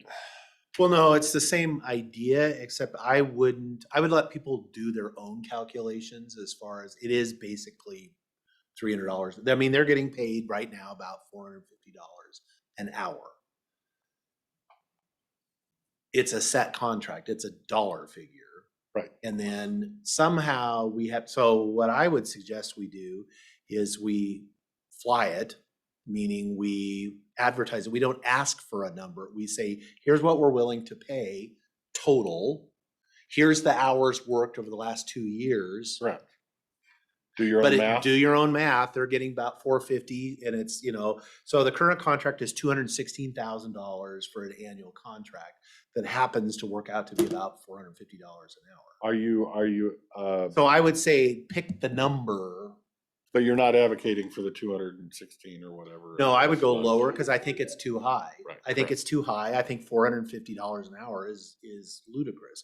What's the number should be? I don't know. Maybe you start at, 150 or 175 or something. Where it has to be enough to make it so somebody So will. I said, I would like that number to be right around the 300, and then that's the base number we use. So I'm flexible. have you went and privately hired an attorney in the Gorge recently? No, I haven't had a need. Well, I have. Walked you right into that. Thanks. I haven't And- since my last campaign. So. Oh, yeah. That was 2 campaigns Or ago. 2 campaigns ago, actually. Yeah, that's true. But I mean, 300 an hour, you're hiring the best attorney in the Gorge for 300. But you have to remember, 315. only very few attorneys can do that job. They can all write a will, they can all defend you on your civil case about, mowing your yard or whatever your civil thing was, but not all of them can make a defense case in a superior court. And that has to mean something as far as pay, because same deal, there's, 50 mechanics in the city. Are you gonna take your car to every single one of them? Or are you gonna pay a little more for the one that actually is qualified to work on Well, it? I guess here's the other side, we just raised, so you have to think there's 2 sides of this. There's prosecution side. Mhm, We want 40 hours a week out of you mhm, for $125,000. mhm. And now you want us to have somebody else on the opposite side working 5 hours a week for the same amount? I've ran my 300 number through various sources. And you're the first pushback. If I explain that good enough. Nope. But then again, of course you'll get pushed. Everybody else will love it. Who wouldn't apply it? Well, the only thing I'm looking at too is just historically, we never had. I mean, going If back you want to make 10. it 250 or something. No, I'm I not mean, set going on back, it. again, it wasn't hourly, it Right, was, I but just- there was a calculation going on, but the Right. contract was Right. always, And that's the way it should be. it used to be 3 people and it was about 107. Right, It was and 150, it was never less than that. I'm just saying, we know how many hours they put in. We need to figure out what we think that hourly rate should be, whether it's 150 or 300 or whatever number. Do the math, and that's your base rate like you're talking about. We just have to figure out what the base rate is. And Well, that's where we come up with it, is figuring out what that hourly rate. I just don't should think be. you're gonna get, I don't think anybody, I mean, we have time, we can try, but I don't think you're gonna get anybody if you're too cheap on the Right. number. People are not, the only way we have competition is somebody has to come from the outside. Right. It sounds like there's only 2 people in this county that are qualified and able to do this job, so that they're it. Outside of the prosecutor's office. Outside of They the would- prosecutor's If they wanted to quit office. and do something, Well. less pay or less. And so the only way you're gonna do it is you're gonna have to entice somebody from outside, and to Right. do that, it That's has my- to be lucrative. That's my argument with the 300. Right, everywhere. Oregon, there's a shortage. Orange, metro area, I guess I'm looking at this and this, that we're paying, $430 to $50 an hour. And we have a $2.5 million budget shortfall. And we're paying 200 and. Well, let's make sure we're using accurate numbers. We just $1,000. talked No, about. no, The 200. $2.5 million shortfall was including No, Bad numbers. all those other numbers, and we keep moving stuff around, but no, I was working up 4 million all in. Well, anyway, it doesn't matter what our budget shortfall is. If we have a service that we have to do it. I mean, I don't know what happens if we don't, if it comes January 1st. And the deal is we go and advertise, nobody does. And the only offer we have is for $12,000 That's a just month. it. What if the only offer we have is for 1.2 million each? Right. Do you I don't have know. to do that? I don't know. Would What the happens? state rent us a few and haul them down here? What is we need to know what that scenario is, but I think we have time to shoot out a new Right. number, like no, we you're do. saying, with We the do. We have a base number. number. You know, What's that And number? see what it can accomplish. And in the meantime, look at for what are our choices, or do we you know, have to accept, or?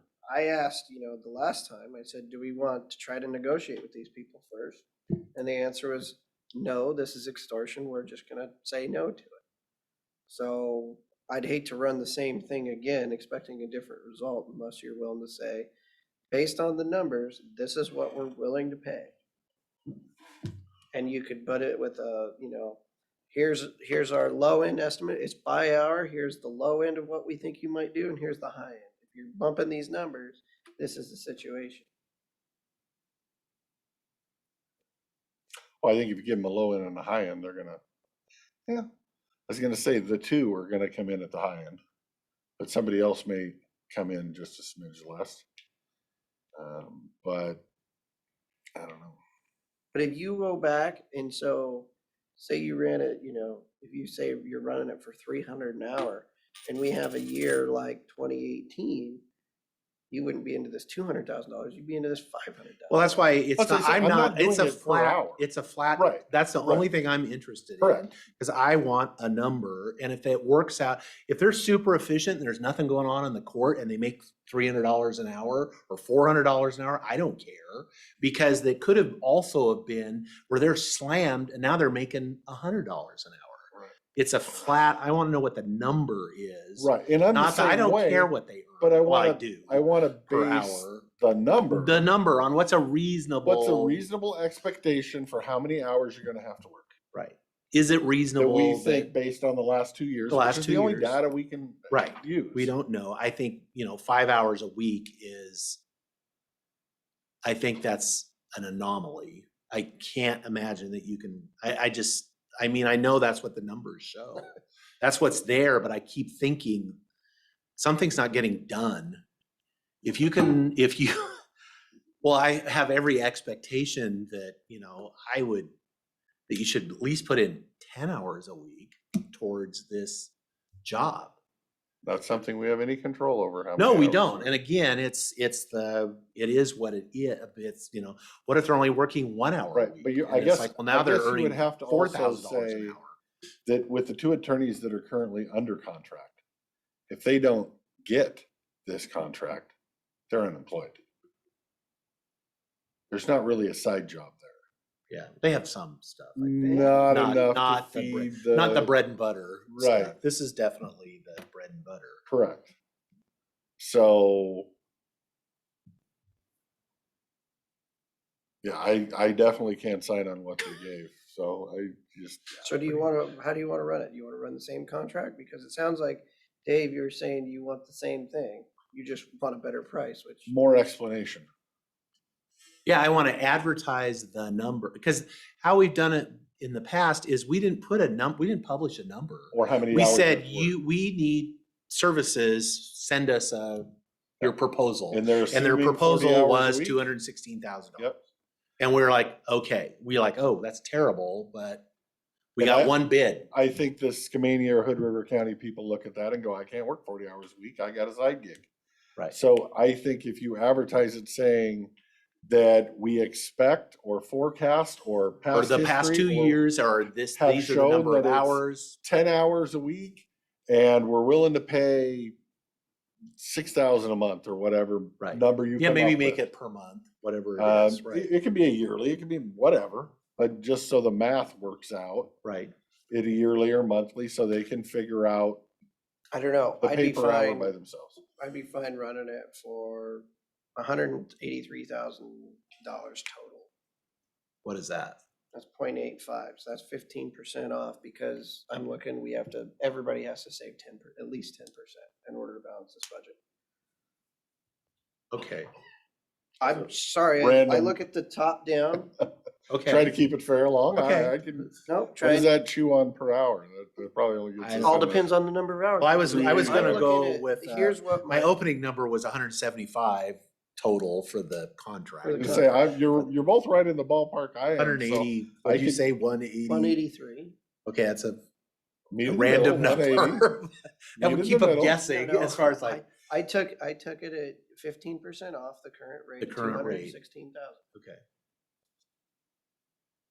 I was gonna say, I guess that looks like, we thought about the number, Yeah, more than it's 175. 183,000. 600, period, 600. not 601. But so here's another question. Like right now, what happens when they're both conflicted out and somebody from the outside has to come in? Does that come out of theirs? 'Cause Yeah, I don't know. No, I don't think it's so. not. I think Mary Jo takes it out of the public defense fund. Which is But still, again, Different is, fund, is, but different it's- fund. right, not but it's an ours. argument of at what rate are they paying? And is that why they're not getting any conflict attorneys?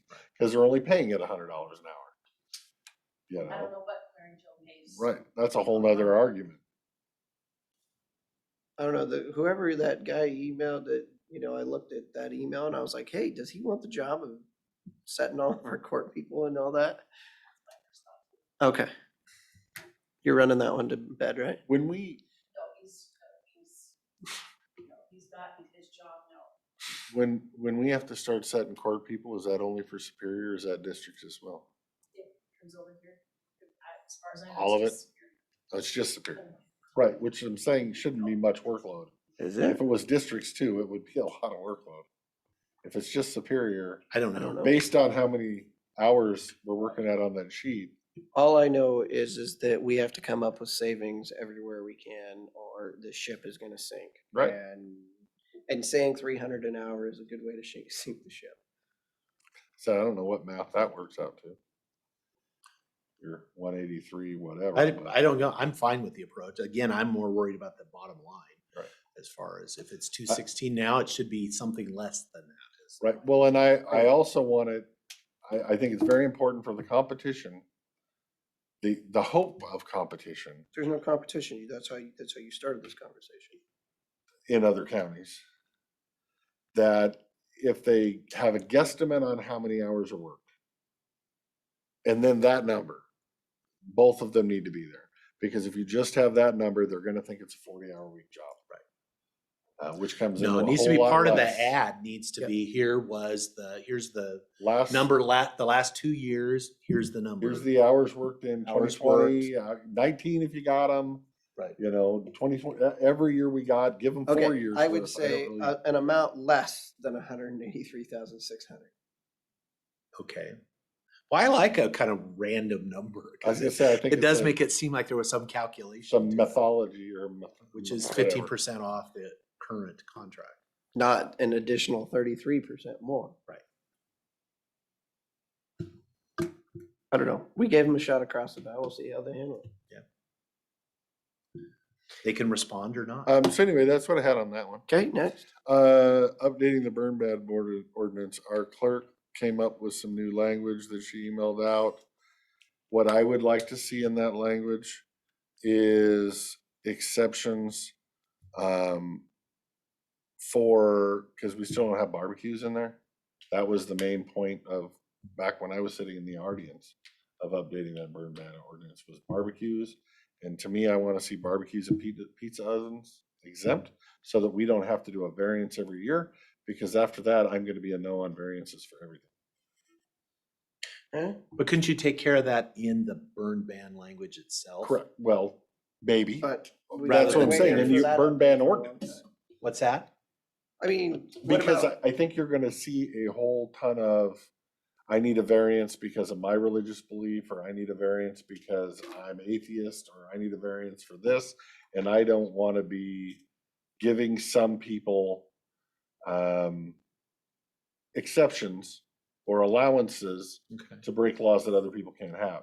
So if we're gonna make it variances for a pizza oven, put it in the language that pizza ovens are exempt from the burn ban.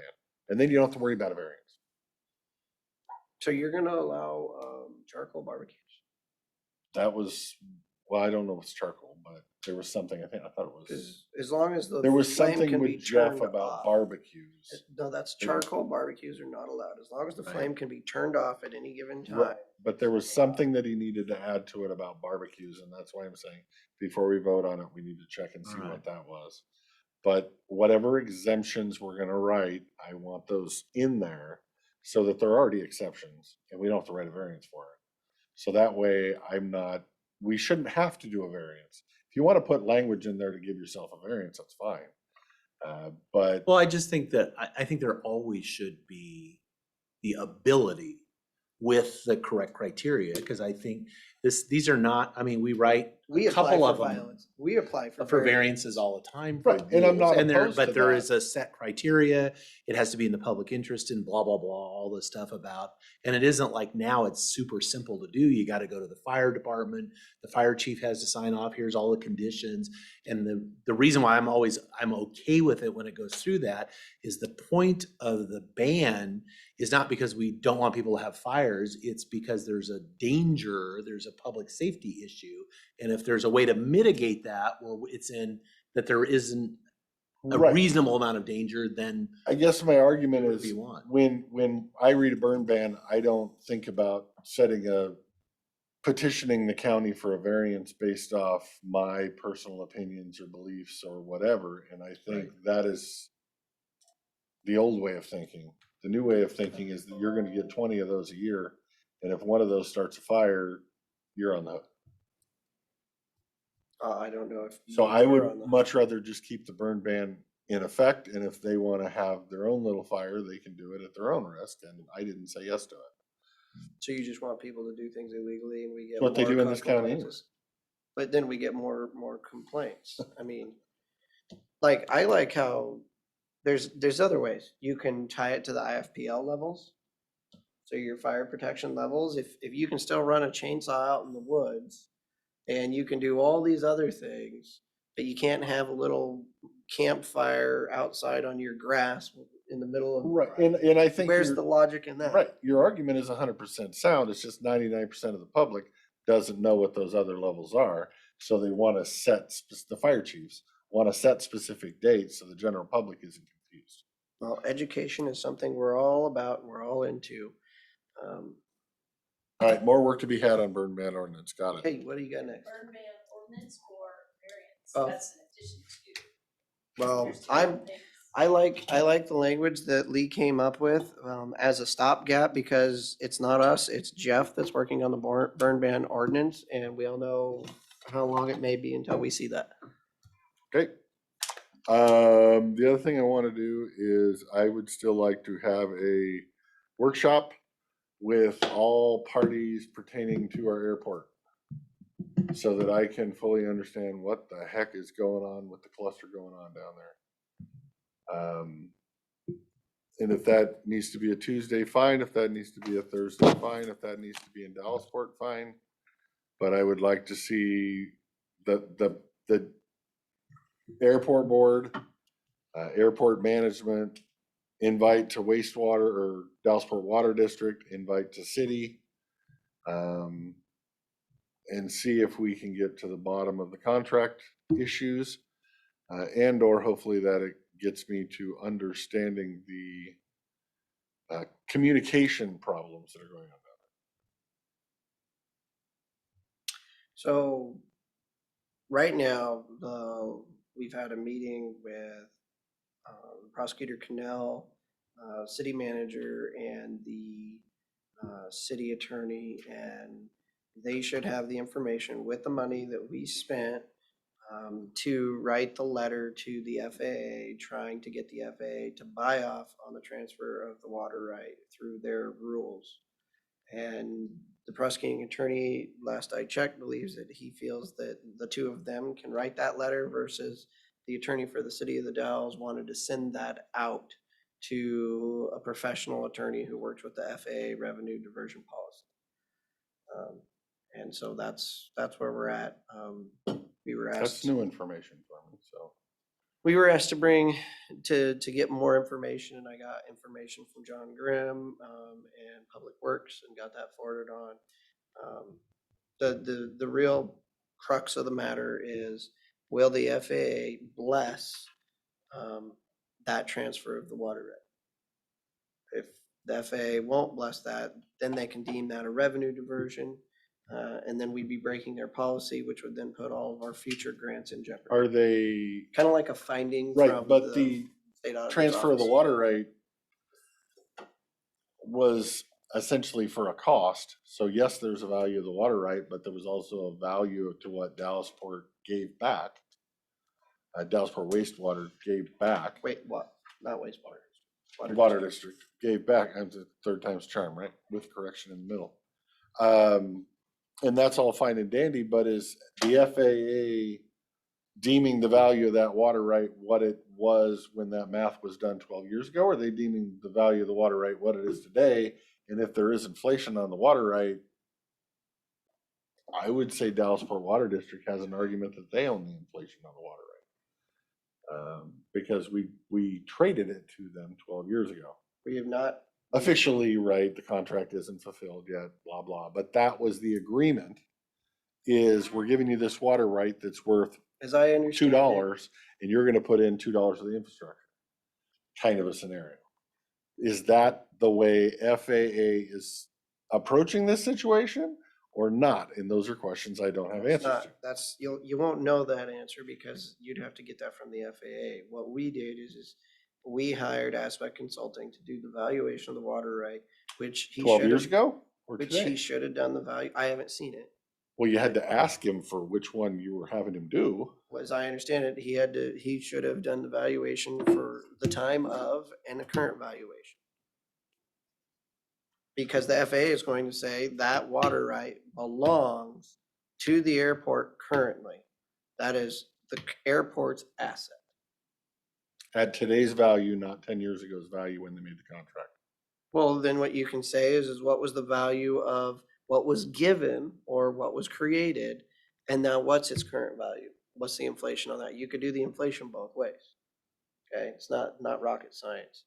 I think the issue is that everyone at the time, according to Commissioner Sauter, knew that we were transferring this water right, and it was a screaming deal for the value of that water for Dallasport, but both sides were winning in the end. Some of that is monetary value. Some of that is we don't want to be our own water district value. There was other wins that are just not monetary in terms of revenue diversion. And making that case to the FAA, if I know the FAA, they're sticklers for everything. Well, I guess I'd say my original ask still stands. I would like everybody to be in the same room, have a workshop so everybody can be on the same page. But the problem is so we're walking down this path looking for the answer yes. If the answer is yes, everything goes nice and smooth. If we get together, are we going to be talking about our assumption that the answer is yes? Or do we get together when the answer is no, or if it is no? And now you've got, well, with one door is shut, and now we're going to have to get creative in order to get this done. I've come up with a lot of creative ways in order to get it done. But we don't have the answer of yes or no yet. Finality written from the FAA, and that might be another 3 months. So if we get together, what are we going to be talking about? Because anything we talk about is just going to spawn another 1,000 rumors that people have no idea what's going on. Opinion, Mr. Quiet over there?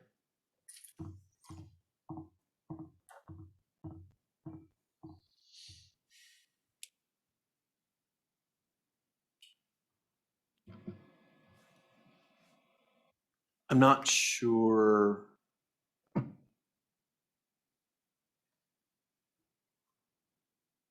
I don't think it's necessarily a bad idea to have everybody in the same room. I do worry about I think it would be useful for you as far as to get the information and have everybody hear it at the same time. But I do think, I'm not sure how much productivity is going to come out of it, because the biggest party that is the wild card is not going to be there, which is the FAA. And I don't think they're, you know, and maybe the purpose of it is to just, because there's going to be people, city councilors are, most of them are different. They're not the same folks. They don't have they're in the same position you're in. So I don't think that's a bad idea. I think it's good. But do we think we're going to come out of that is we have all the answers? We're not really going to have any answers. It's just going to be more, do we all kind of understand where we're at, and are we all on the same page? Correct. That's all. As far as what we're trying to do. And are we all okay with the approach that we're taking? Because ultimately, it's the city and the county that decides the direction that we go. It's, you know, we're the owners. So I would be fine with it, because there's, again, I'm not, most of those city council members I've never met at this point, because they're switched out. You know, I've met with the mayor a few times. Sudden, I would throw an Seems offer like to everybody, you know, mayor, city attorney, prosecutors, who shows is who shows, but. But are we, I mean, we're gonna create more confusion for sure coming out of this, because people will want, well, what's the answer? Well, the prosecuting attorney and the city's attorney are trying to get the answer. And they're working together to try to get that answer from the FAA. Now, if that answer from the FAA comes back and it's not favorable, well, we've got a huge can of worms. But it's taken us 10 years to get here, because it's not an easy open and shut thing. And the water district has inserted themselves into the middle of it with the FAA. That, again, you're causing confusion in a lot of things. And there's, as you can tell, a lot of confusion around it. And anybody who says water rights are simple things, well, whiskey's for drinking and water's for fighting over. Yeah. And I would, you know, I would clarify, at least from my perspective, my recollection was it was equitable 10 years ago. It was not a screaming deal for the water district. It was fair, is what, I just want to be clear about that. That was not, I didn't think the water district was getting more than they were giving. It was, there was value for what it was worth. We never did evaluation on the water rights 10 years ago. No, but we also didn't. Because it's really easy to separate this, because there's the construction that went on at the airport, right? There was the water tank and the booster pump, Right, and all that, and the construction that went on at the airport. And, you know, but are we doing calculations on if to be able to build the business park and to provide the fire flow and have the infrastructure, what it would have cost for us to build it on site and just to be completely separated? It's not what they paid. Would have been significantly more. So that's, you know, is it the value of money you didn't have to spend versus, so I just want to make sure we're comparing apples to apples. Right, So and I it's want to like, make sure we're comparing it to not what the water rate is worth today, which is No. 4 times more. which, I mean, you could argue if it's not, it's the the infrastructure. Maybe there's been more inflation in the infrastructure than there has been in the water right. I don't know. that's because the water right likely went from 2,500 an acre foot in 2010 to maybe 3,000 an acre foot today. I mean, that's not a whole lot of inflation versus our 40% more. Yeah, in the on last bid year. for piping. I have to look and see how many people are on Zoom and how many people we've bored to death in the Yeah. last 20 minutes. Oh, there's still quite a few. Wow. There's still 20. Yeah, that's all. It's just an exciting conversation. Yeah.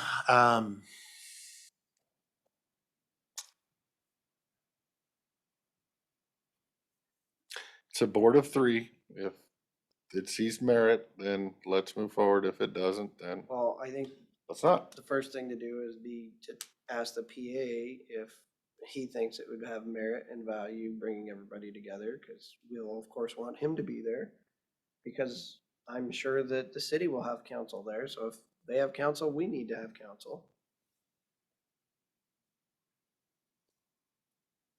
Yeah, oh, was that a comment? Oh, yeah. Oh, no, you always.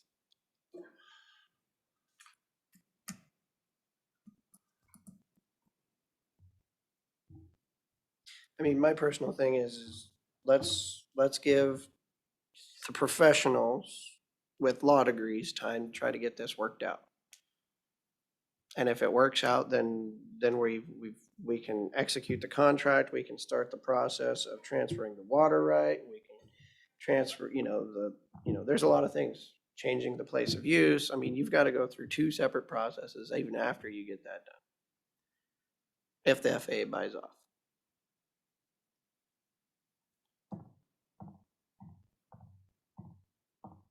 Do you have anything else on your? Those were the things I asked for. Do you have anything? No. And we thought it was going to be an early day. I didn't think it was gonna. No. How are you doing? Is there anything else for the good of the order? Rob says no. Okay. Rob's had enough. Mr. Chair, I'd make a motion to adjourn our regular meeting until 9:30 a.m. Thursday. I think that's August or September. I already threw my thing away. This September 1st at 9:30 for scheduled budget workshops. Second the motion. Discussion. I would like to say thank you to Miss Ibby for all of the time you have given the county. It means a lot, and we will miss you.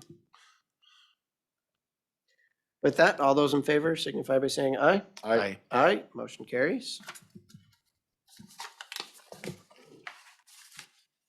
You didn't even say goodbye to everybody on Zoom land today. You still got a minute.